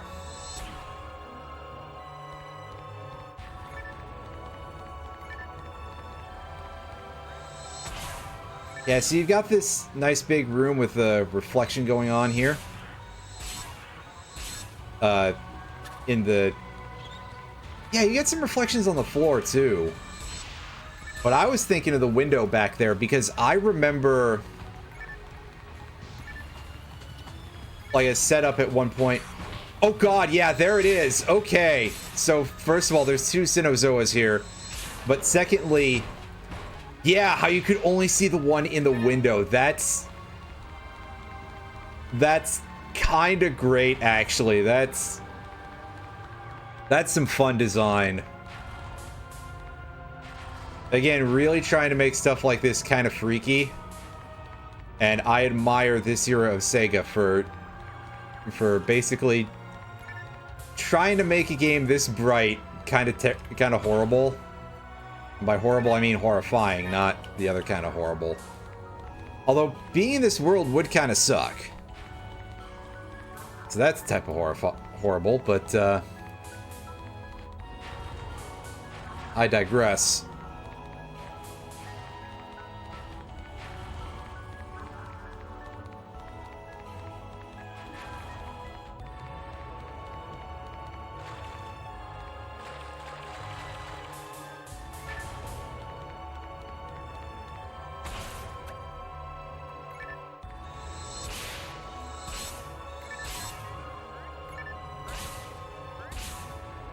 Oh, did that one just not get hit by one of those bullets at all? Alright. And yeah, I don't know if we saw the... Yeah, there's the buzzsaw attack that the recons can take at. But otherwise, they mostly just float up to you and try to bomb you from angles that are really awkward for you to deal with.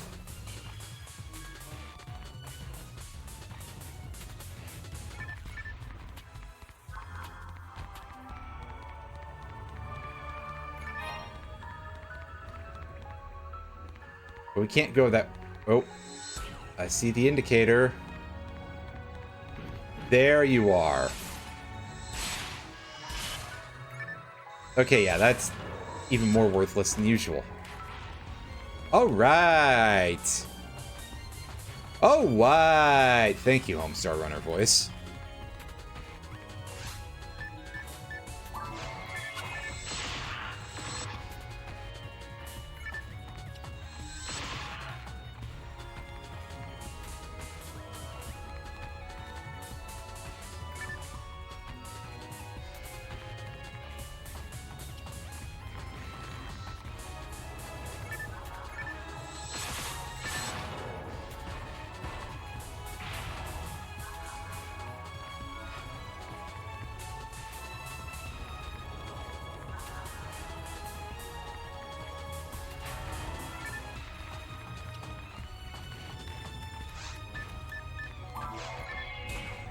This room looks kind of familiar as being a place where I feel like this is one of the places where we start encountering one of the big nasty enemies for this area.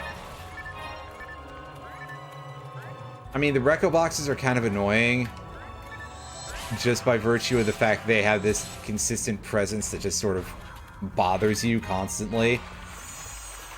But, goody gracious. So now we've got the Del Depths. These guys are like the slimes from the cave, but about 50 times worse.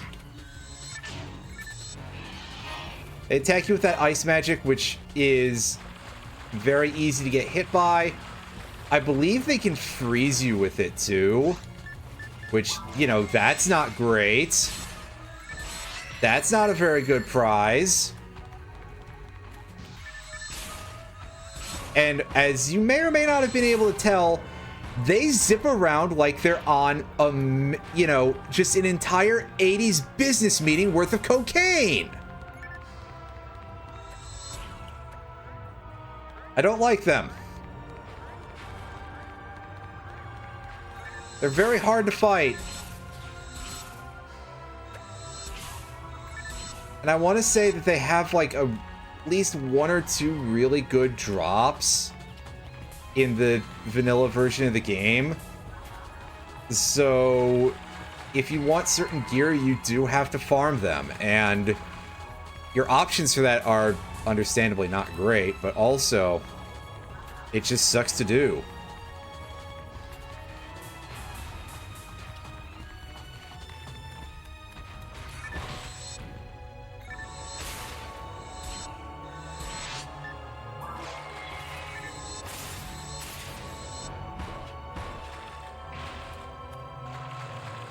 By the way, I feel fairly confident that the saber is actually, like, worthless to me right now.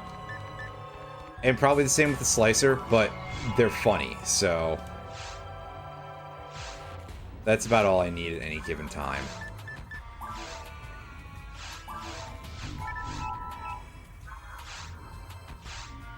Stop calling this number. Oh. Alright, so no message log yet. And no real info on Project Gamma there. Ooh, you're throwing like... What, you got 3 of these chuckleheads in here? Is that what I'm to understand? That's a lot of these jerks.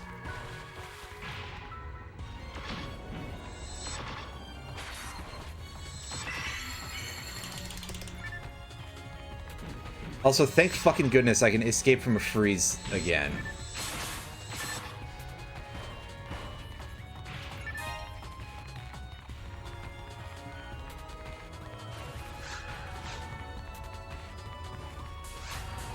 Zoinks, look out, Scoob. There was a heal station. Yeah, it's a ways back, but it's better than using one of our very limited healing items. At least in my opinion, it is.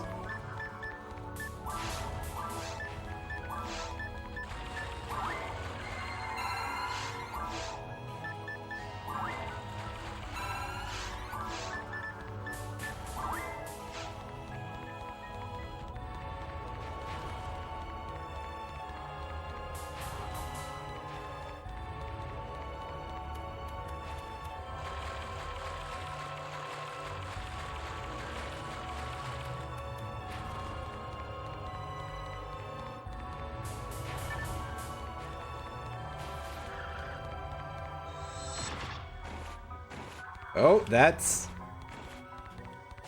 a horrible noise, and that's quite different from anything we've seen before. Ooh, alright.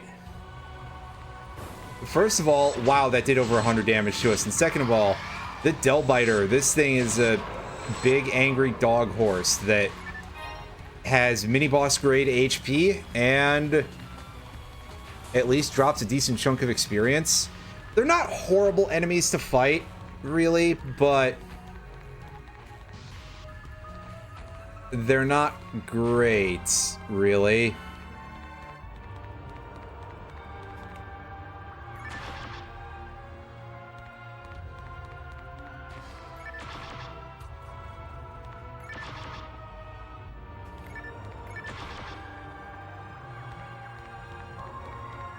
Mostly because they can start dashing around during encounters with larger amounts of other enemies, which is not a great time. Obviously, like, everything in this level just is kind of rough compared to the versions that we've seen previously. Oh, what the hell is that, dude? And again, excuse me if I made a noise there. I don't know if I did or not. Felt like I did. Might not have gotten picked up.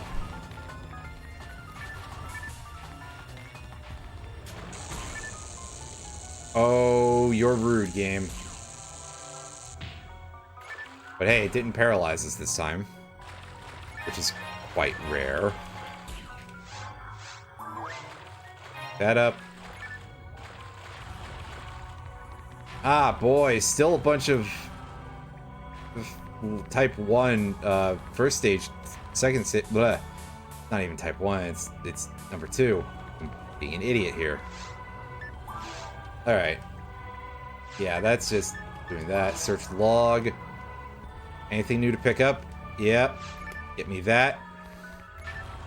So now we might actually have messages to check in the thing.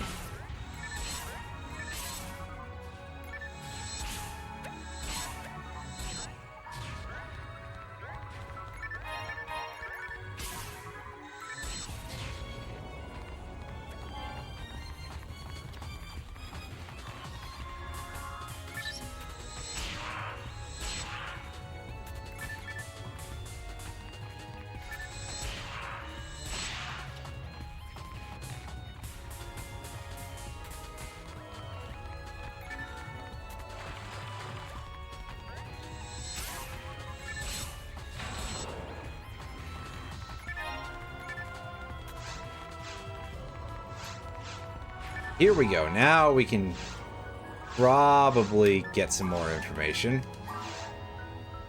Okay, yeah, analysis is not done on that yet.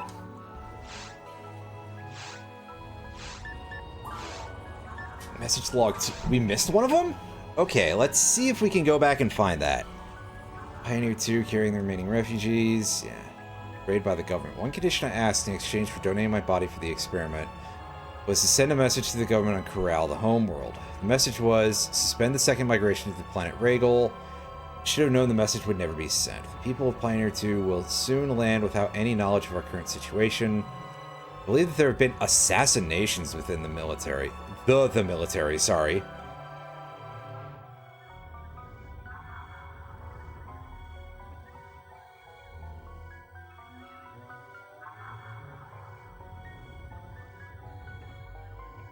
No longer be myself in a matter of time. Yeesh. Well, that's a whole lot of stuff that got dropped on us there. That's pretty heavy.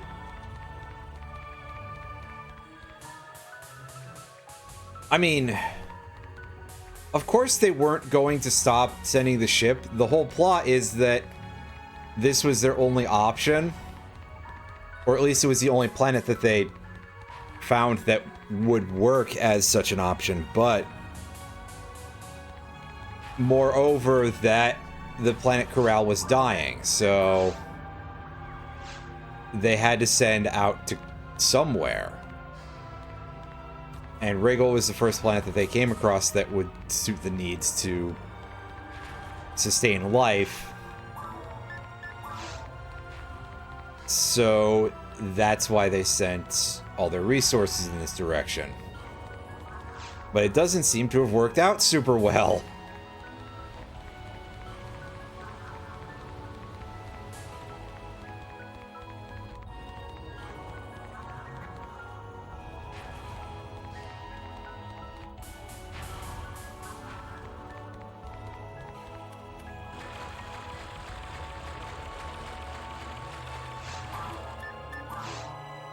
So this is back here.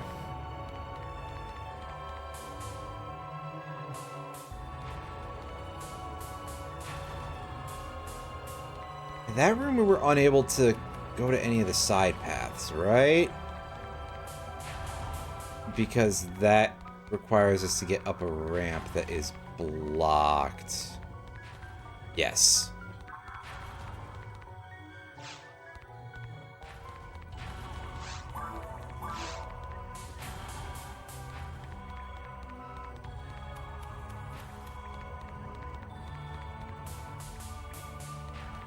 Apparently we've been in that side room over there. I don't remember it, but it's marked on the map. Is it just because we were close because we took this little side path here? Good lord, this place is quite the maze. But hey, we found our way to the second floor pretty quickly, so... Is that a piece of machinery, or is it just a really good prop? Let's find out.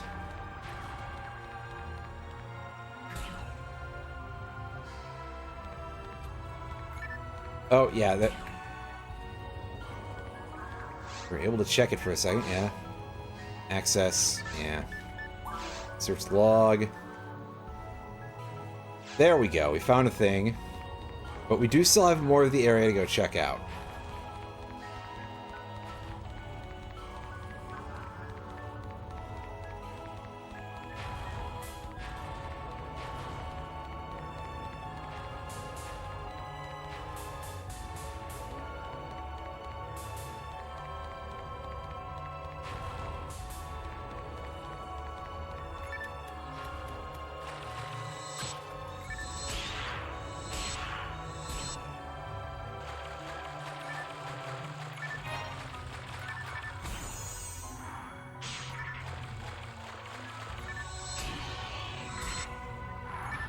These guys always come in twos, or has it just been like that so far? I feel like I've only ever seen them spawn in groups, so... A very disorienting enemy to fight.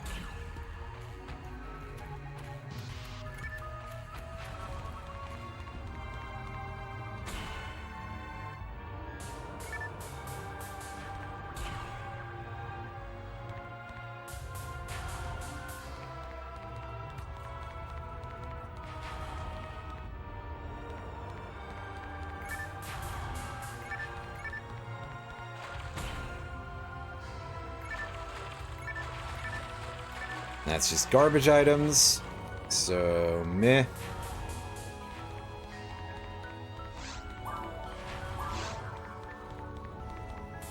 There are still more path branches to go check, which I would like to make sure I don't miss out on any of the lore, just in case there is more out there in this level, on this floor.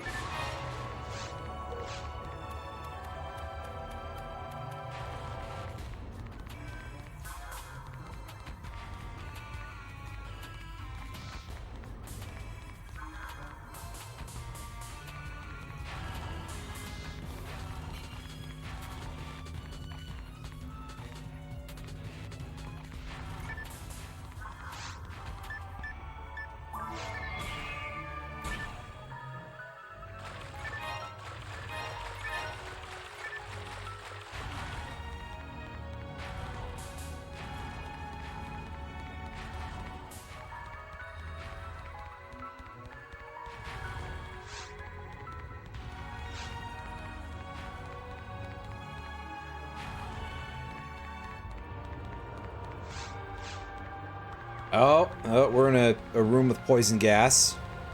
Remember that gimmick from the one time that we saw it earlier in the game?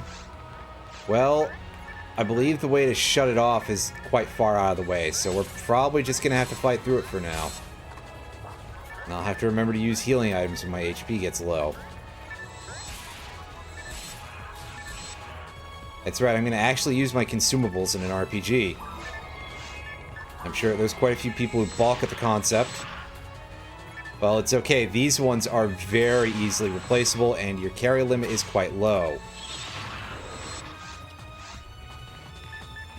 So it'll be fine. I'll just have to remember to go back and replenish some of them a little more.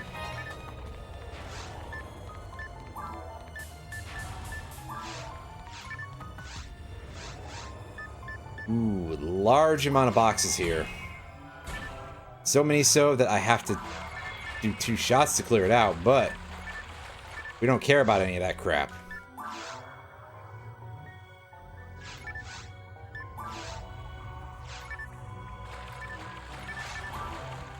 Yeah, the same warning as usual from all of these, just like, hey, yeah, here's a thing on the menu that doesn't do anything and just kind of wastes a few seconds of your life.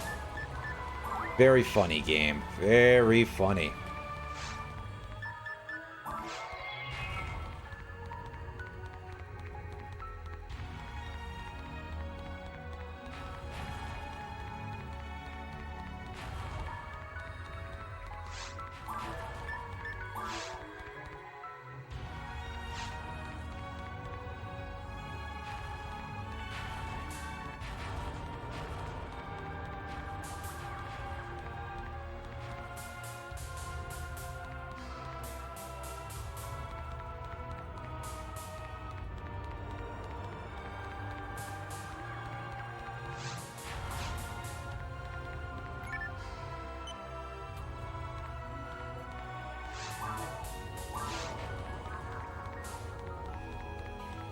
And so I believe those 2 little nubbins on the hall over there are nothing.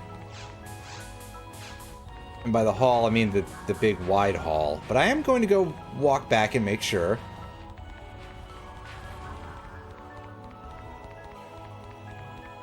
Yeah, see?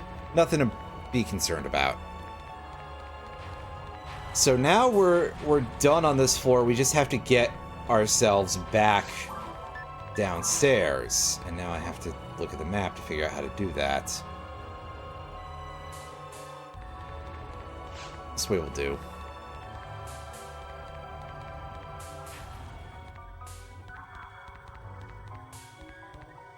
Oh, no, it won't. Never mind.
And we keep going.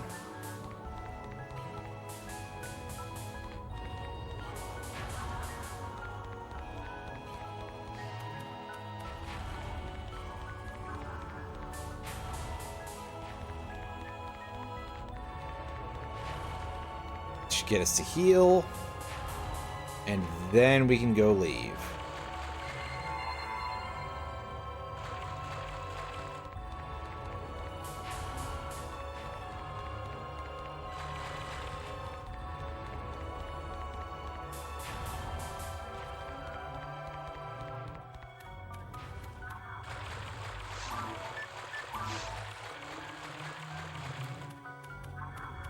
After we go through this massive, goofy-looking curve loop thing.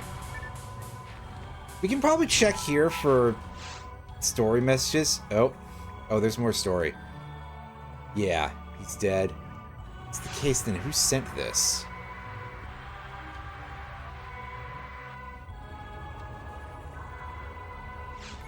That's... That's a little nerve-wracking. Something strange about the air flowing through the facility. Seems that Osto's test subject has escaped. Yeah, that's the worm. We already know about that. It's infiltrated the ducts in the tunnels. Yep.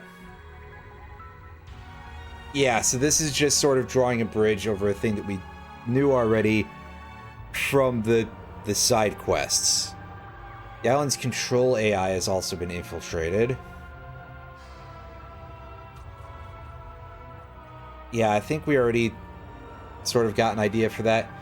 So this, I guess, was kind of like ground zero, huh? Trying to begin the final stage of experiments. Escape subject and our life forms in the seabed's cage. All only part of the experimental phase. Everything is going as planned.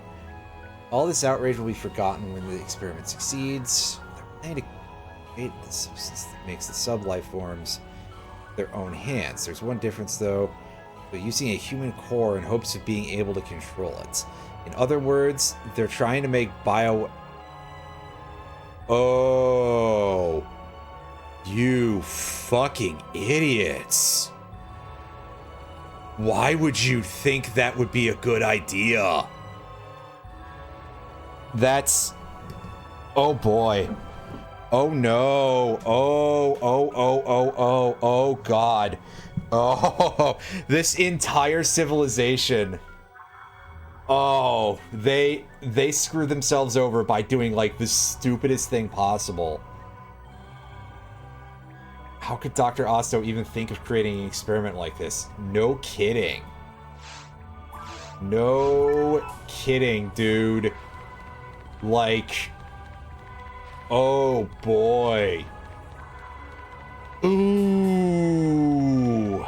Ooh, yeah.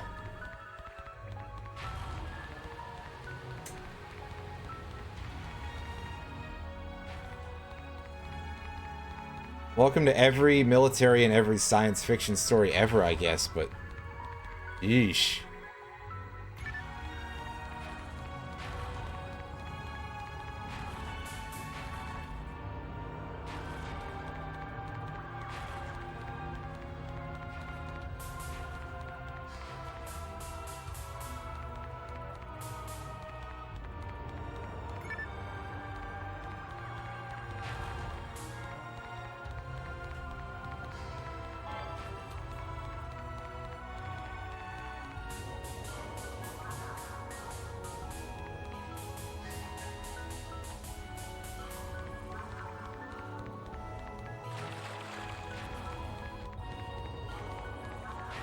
I just want to make sure there's nothing new to attach to this.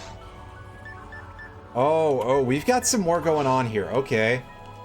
Code Gamma is not finished. Olga, that's a new entrance here.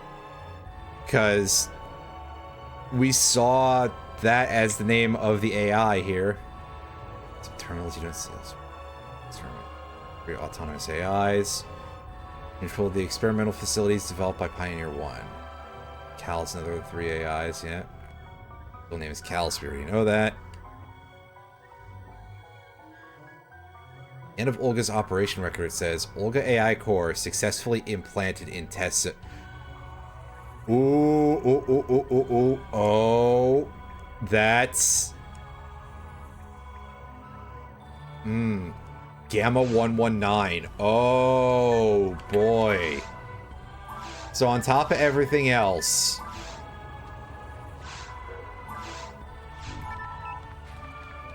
something is currently host to a rogue AI.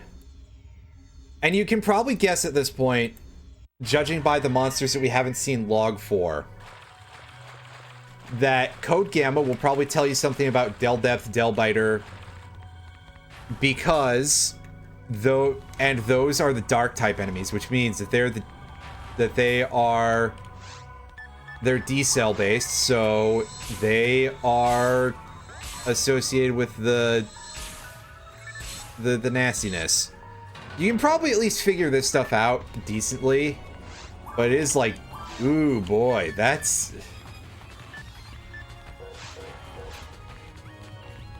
pretty upsetting. This is really going in a place that is,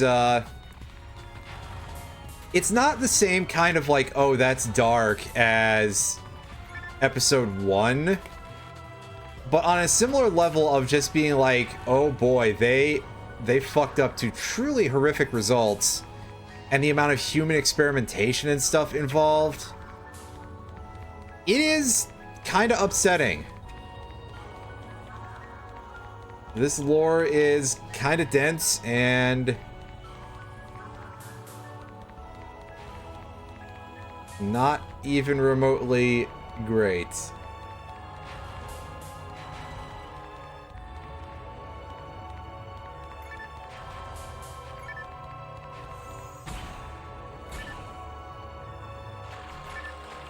Alright, well, I just heard some enemies spawn in. And I'm not sure where to... Oh! Yikes!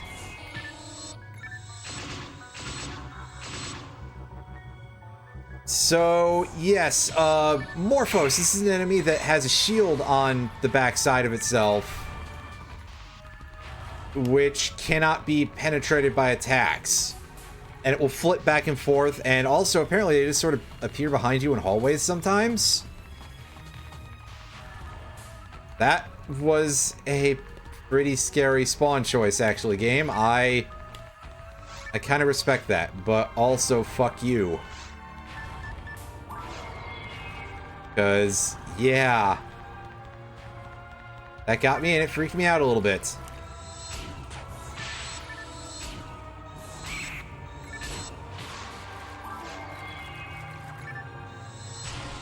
Turn around.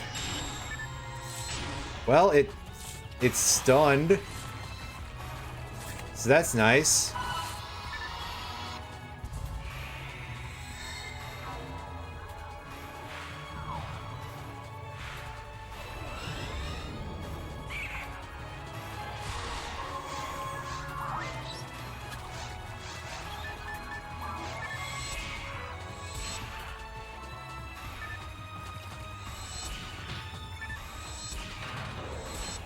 Also, talk about crazy-ass range. That thing was so far away when it hit me there. Sheesh.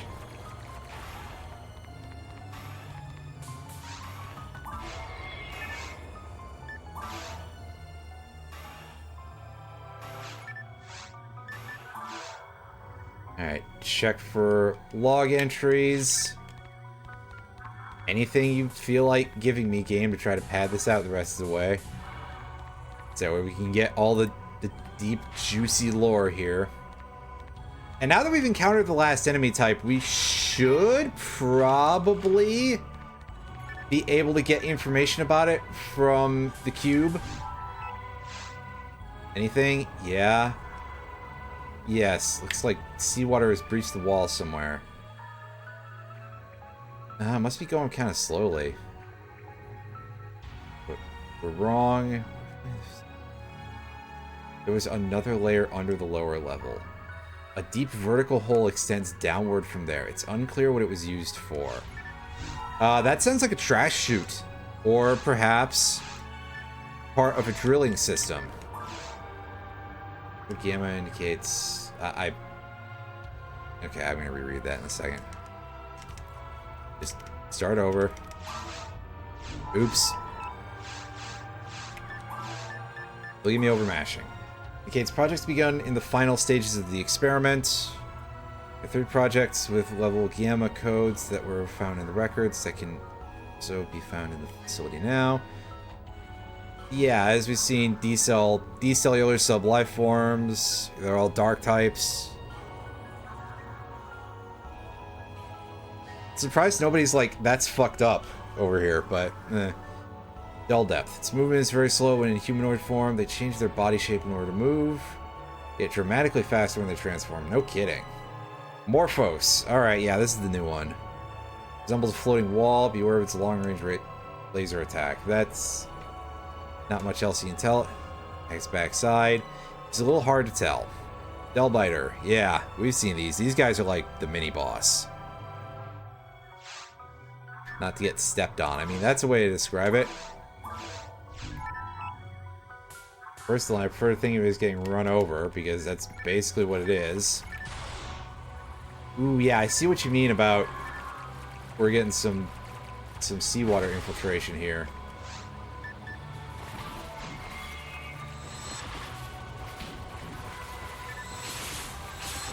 We got two Zoas. There are so many of these dudes compared to the Barils, by the way. It's kind of a surprise. But we also haven't seen any Zelays yet. There are very, very few of those. I mean, there's probably fewer of the Spiegels in one run-through, but you don't see very many of the Barils to begin with, so it doesn't feel quite that weird. Whereas here, we've definitely gotten into fights that are like 4 Zoas, basically. So, yeah. Explosion. Born from the Abyss. Yeah. We're from Pioneer 1. See them being engulfed. See it all from here. It's all my thoughts. Focus. Want to evolve. Why? Only that. No, not her. Not that girl. It sounds like something... Yeah, as we know, something fucked happened to Rico, but... It's usual. Please stop. It's just... horrible noises. Couldn't stop. All things. Yeesh. Pipeline in the seabed mining area is currently not operational due to the risk of test subject infiltration of the ducts. I get you, though. But, ooh, boy. Yeah, this is getting a little bit on the ouch, we're getting hit by the electric traps here side of things. Well, at least we somehow managed to dodge that one. Which I'm not good at, as you can tell. Man, I would want the full text of that message without the interruptions, but I don't know if that's going to be a thing that is even possible here in universe. Let's try not to set off the security alarm again, because that was slightly irritating. So you say, is the room going to black out, or is it just naturally dark? And I think it's just naturally dark. Oh, there we go. Yep. You probably guessed it. That Zelle is just a red Zoa. And of course it's going to be red to match the blue of the other one, right? That just makes sense.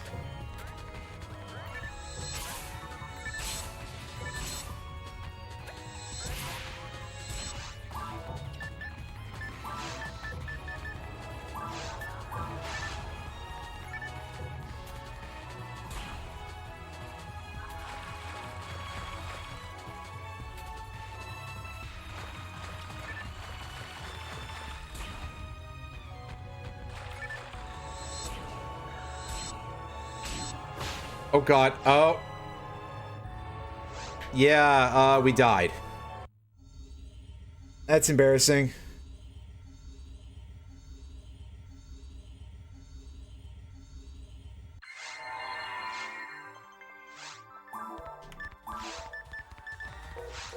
In case I haven't made it clear, this area is very, very nasty, and just in general, Episode 2 is pretty hard.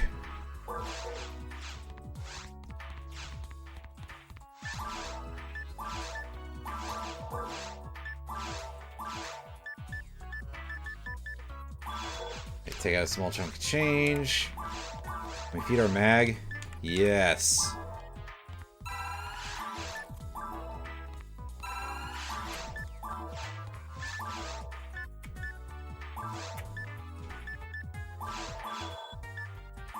Okay, max our stuff out. And off we go. If I lose this 87 Meseta, that's fine.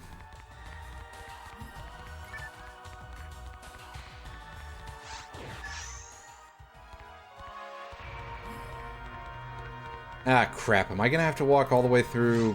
Okay, no. It does give me a quick teleport to the lower levels. That's good.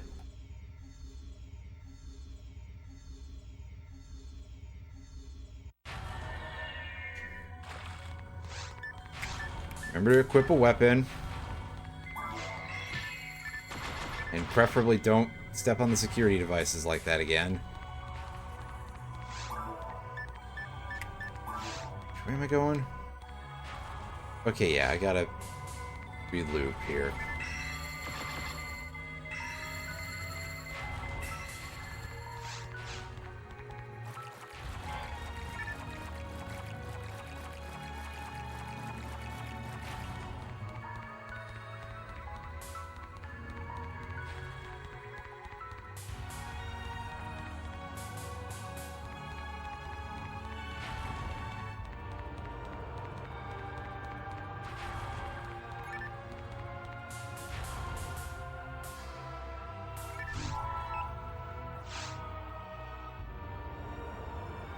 Hear the message? Yeah.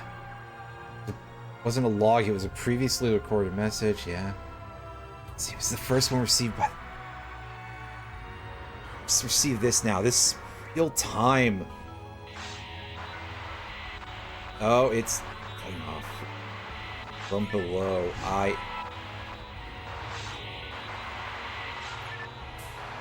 Oh boy, yeah, the whole thing is freaking out now too. That's a little bit worrying.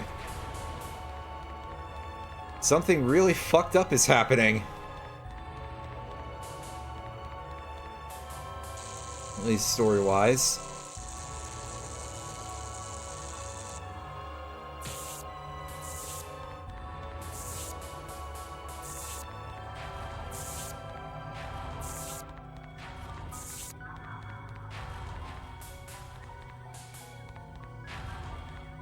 Yeah, that was just a treasure room.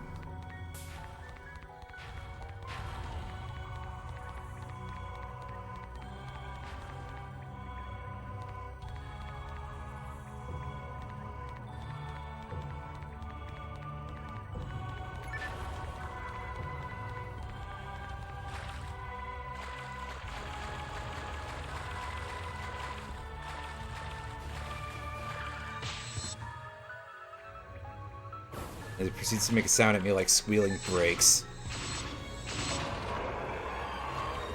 God, I thought I was about to die to that same encounter again. I would. Like, I would be that bad at this video game, huh?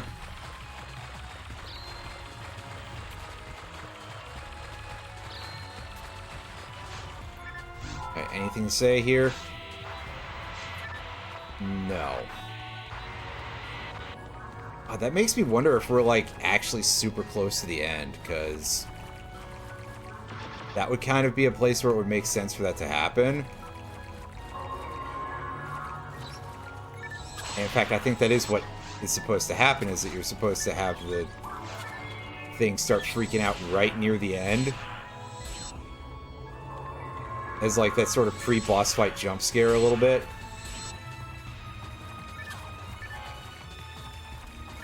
Well, there is a telepipe, but more importantly, there's a scape doll.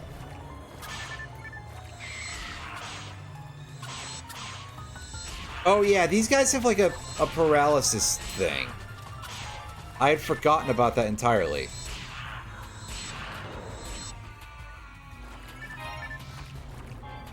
Get ourselves a die grinder.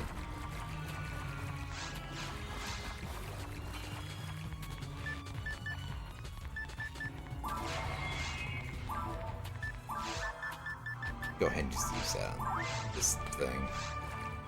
Because why not?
This is not an ideal weapon to be fighting with, but it's what I had equipped, so what we were doing.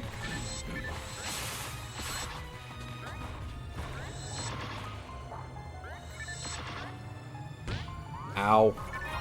That's a lot of damage from those, actually. Fuck me running. That... Well, so much for escape... Damn it! Why? Is this really necessary, game? Come on! Let me breathe slightly! And of course they're not going to. Well, we did finally manage to clear out all the enemies here, and thank goodness Delbiters have a very high chance of dropping Trimates, so we can actually just we can heal off all that damage that we took. Unfortunately, my escape doll is still gone, but hopefully we'll be able to deal with the boss without having to worry about such things. I mean, that's a pretty big hopefully, but...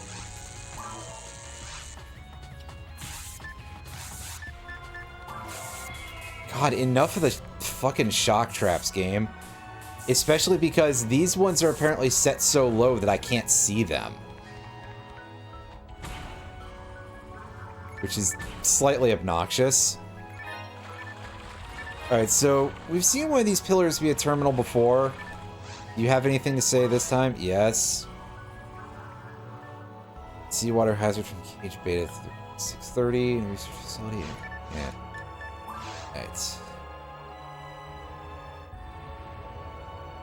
Found something. Goodness knows if we'll be allowed to read it. I sure hope so. There wasn't really much reason for me to pick that up. I was being silly. Drop that.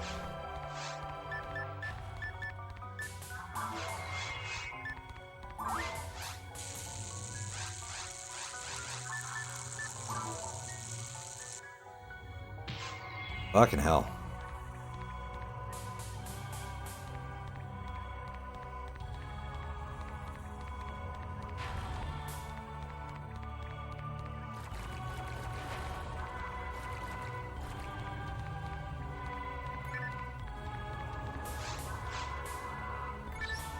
Alright, more squids.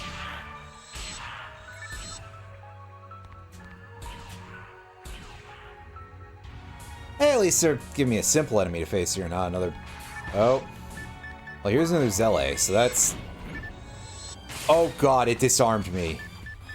Goody. I'm glad that these have that going too.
Alright, well that opens... Oh no, we can go in here. Why? Oh god, and there's another one. Okay, that's cool. I guess I should go deal with the one behind me now. Hey, good, that didn't hit me. I was worried it was going, like, zipping right over my head. That it would have hit me, because... This game is kind of like that sometimes, where it's not always completely sure how much height matters for whether or not things can get hit by other things.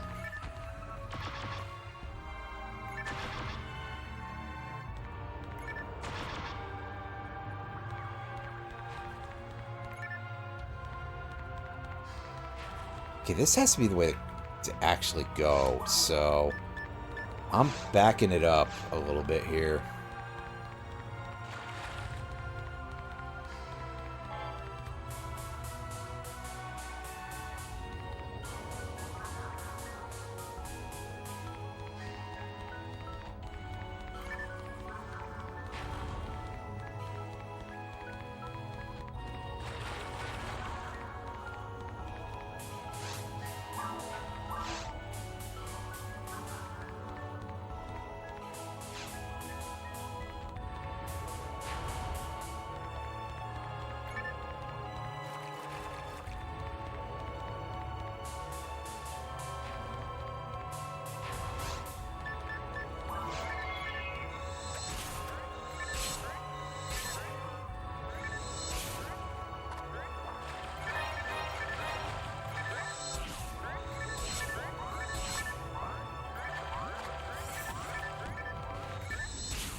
Okay, so there's still a whole bunch that's going on in this particular set of branches.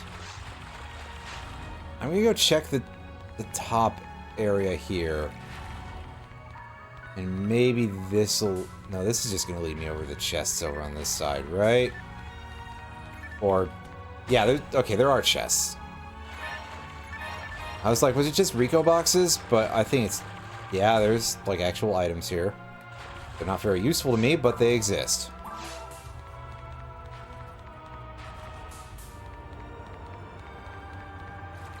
In any case, I would like to find a heal point, so I don't have to spend items for that.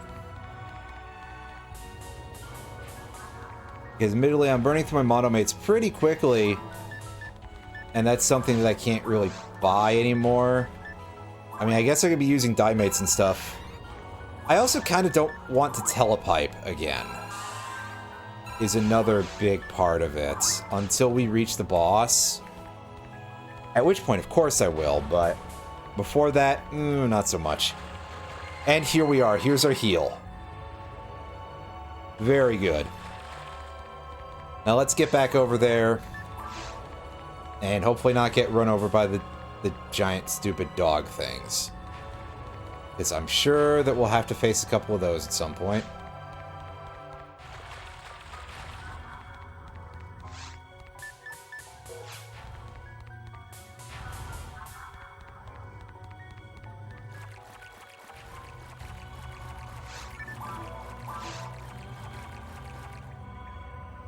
Direction is this way.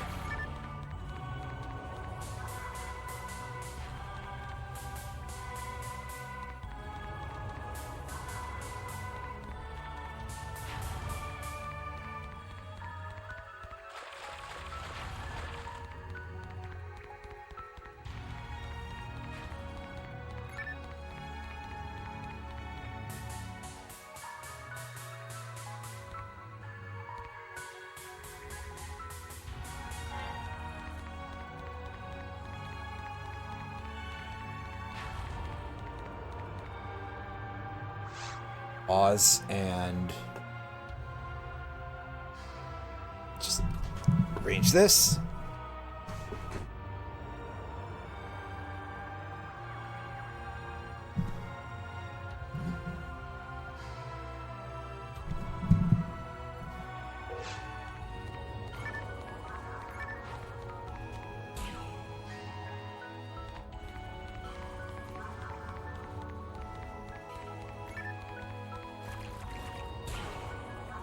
Alright, what are we fighting in here? A couple of Morphos to start with. Those are irritating, but we kind of know how to deal with them. And that is to hope they're spinning around the right way when they put up their shields.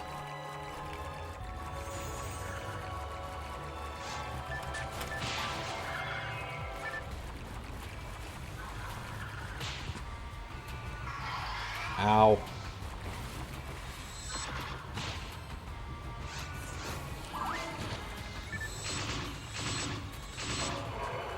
Trying to take down the high value target first, because those things are quite annoying, and leaving them to run around would be a bit of a problem. But that's all we've got in this room. That's a shock, actually.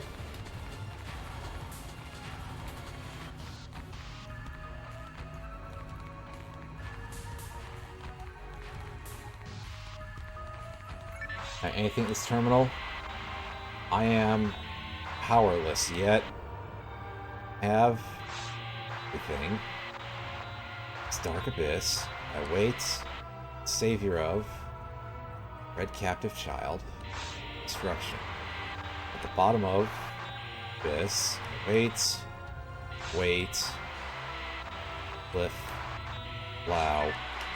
Yeah, so it seems like they were experimenting on him because he had a D-cell infestation, and apparently somehow he fused with this rogue AI, and he's turned into some horrible creature. That's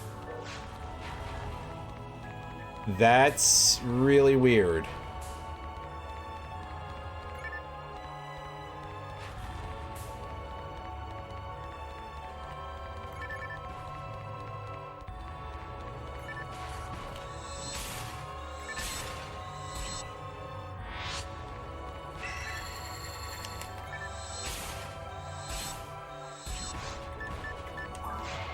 pull out these things again and look for the place when we start walking slow, basically.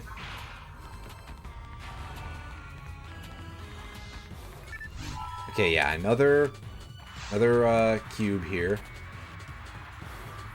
Yeah. This was not a log. It was not a previously recorded message. It was received in real time.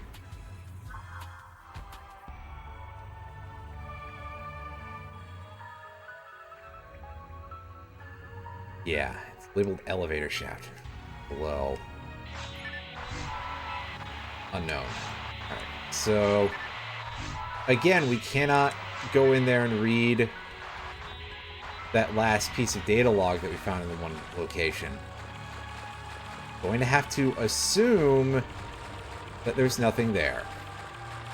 Or certainly hope so anyway, but I'm pretty sure that we're at like the very end of the area anyway, so... Surely, yeah, okay, here we go.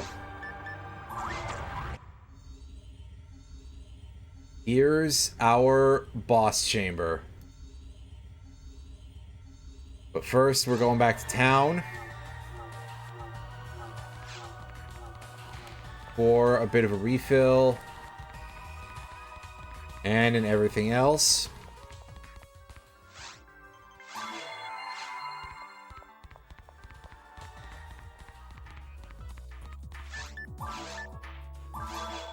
Sell our junk. Keep the escape doll. I feel like one should probably carry us. Hopefully. My doing this is probably pointless, because... Yeah. Well, if we die too badly, I'll buy more.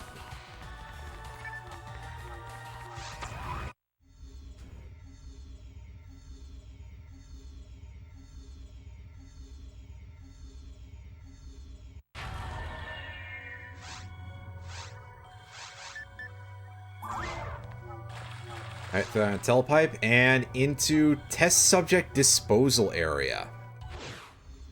Ooh, jeez, that's interesting.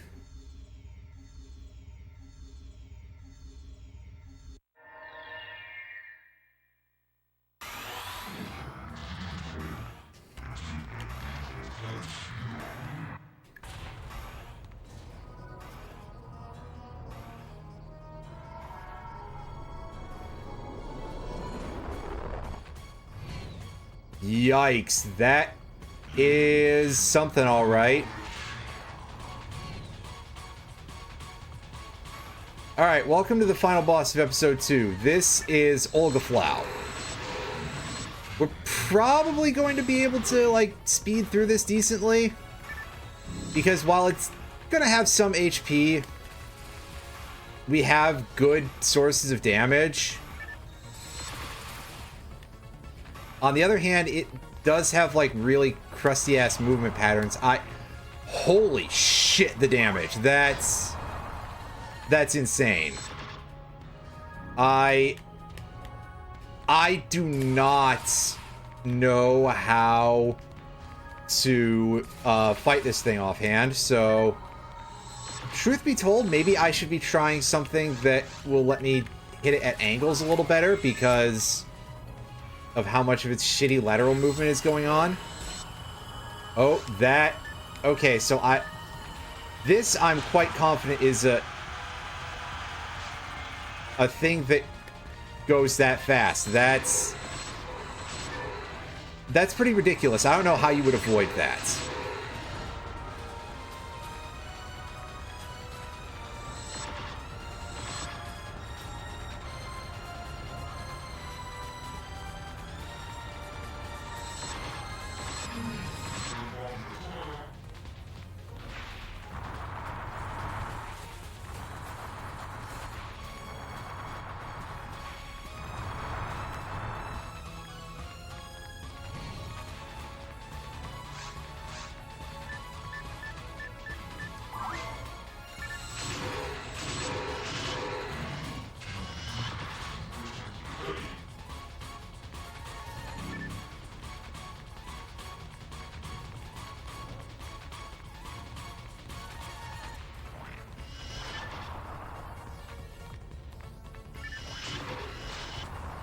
Fuck.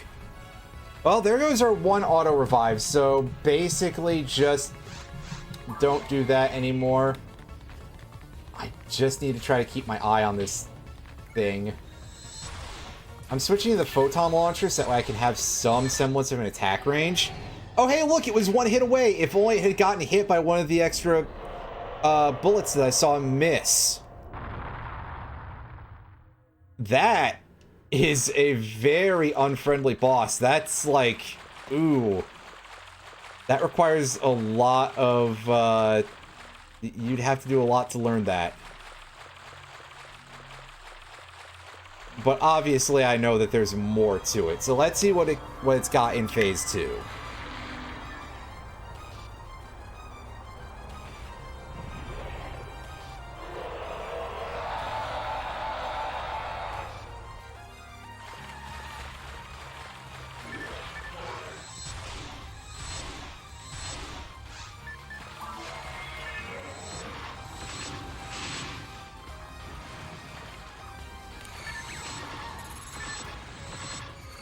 Okay, it's got these things going on. Don't know what they're about, but they probably shouldn't be out here hanging around. And also, everything deals ridiculous amounts of damage, as usual.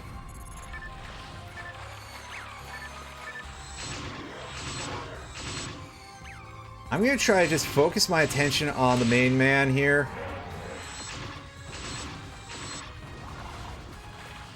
And yeah, it says unknown attribute, but this boss is dark type, by the way, so if you have weapons that counter dark type enemies, this is where you would want to put those to use. Okay, so the main thing that we learned here is that that boss doesn't have a whole lot of HP. But good lord, does it hit hard. And hey, there's a vague illusion of old Flowen, or somebody's probably going to crawl up my ass for not pronouncing it Flo. Well, listen. Fuck you. It's a name. It doesn't have to be pronounced the same as a word. And second of all, I've kind of come to feel like it doesn't sound good the other way. As a name, anyway. So this boss is one that I remember people grinding a lot because it drops an item called Parasitic Gene Flow, which I will pronounce as Flow instead of Flow, just to annoy people. And be very inconsistent on purpose. Which is used to upgrade certain weapons to the strongest weapons in the game. Between the Dark Meteor shotgun, which is kind of considered to be a bit of a letdown, so intended to be the strongest weapon is the big asterisk there, I guess. The Dark Bridge staff, which does a lot of very good things for your casting abilities. And the Dark Flow sword, which, again, people will be like, well, you've been pronouncing it as Flowen and Flow and all this, why is it not Dark Flow? Because in that case, it doesn't have to be part of the name. Dark Flow as the name of the weapon makes sense just as much as the other one. And it sounds better. But that one is legitimately really, really broken because it does those massive shockwaves that you saw out of Olga during the first phase of the boss, if your health is low enough. Which is pretty easy to do with certain pieces of gear. So, one of the things that I don't like as a consequence about the PSO online meta is that it feels like a very large part of it just boils down to everybody is playing HuCast and spamming the Dark Flow energy waves. If you play anything else, well, good luck contributing. And that, I don't think, is terribly a good thing, in my opinion. It's boring, and also it means that, hey, yeah, here's your one meta and everybody else is fucked. It also means that on servers that don't disable requiring you tag enemies in order to gain experience from them, if you log into a high-level party because you at least want to get some EXP out of it, there's a very real chance that you absolutely will not.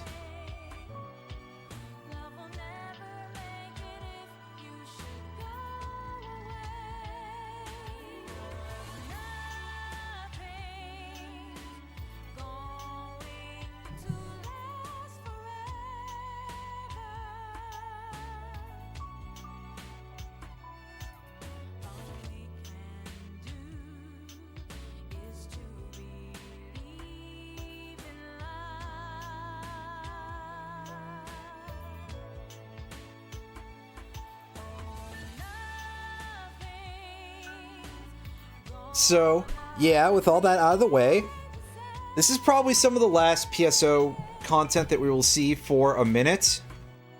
Just by virtue of the fact that I'd have to go and do a lot of setup to go do any of the stuff for any of the online quests, or if I wanted to show off anything of Episode 4, which is Blue Burst exclusive, which means it's online only. I don't think that has any, like, real story quests aside from online stuff, which I guess at least is something, but yeah. And of course, Episode 4 is even harder than this. It is absolutely made to be played by multiple people. It's quite hard to make solo progress there. So I probably would have to, like, actually find a group that would want to stream this all together, but yeah, that seems like a good luck kind of situation.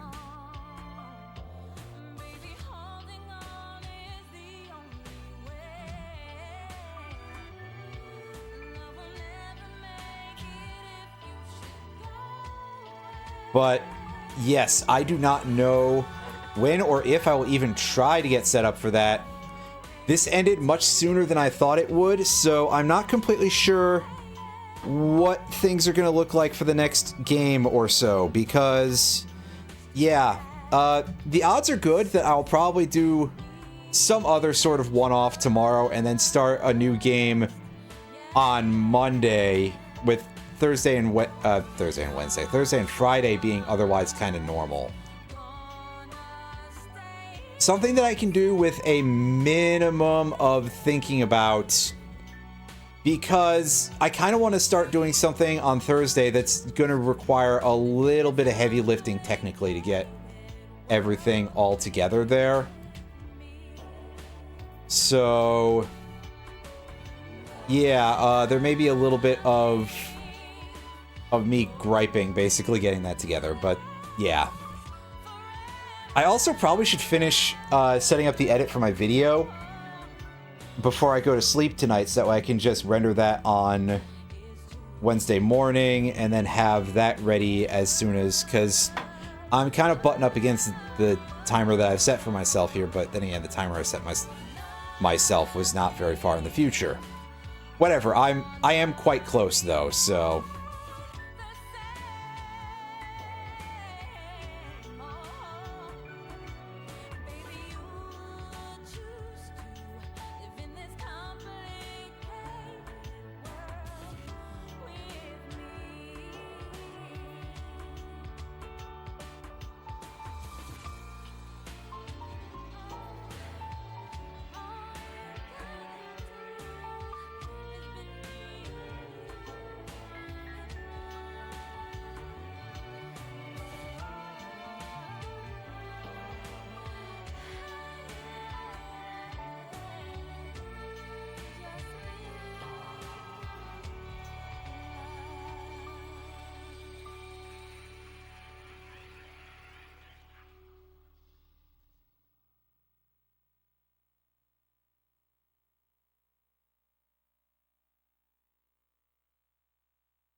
that's right, this game was developed by Sonic Team, complete with Master Criminal Yuji Naka himself.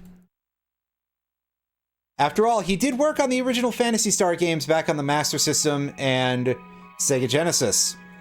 So I suppose it's a little bit fitting.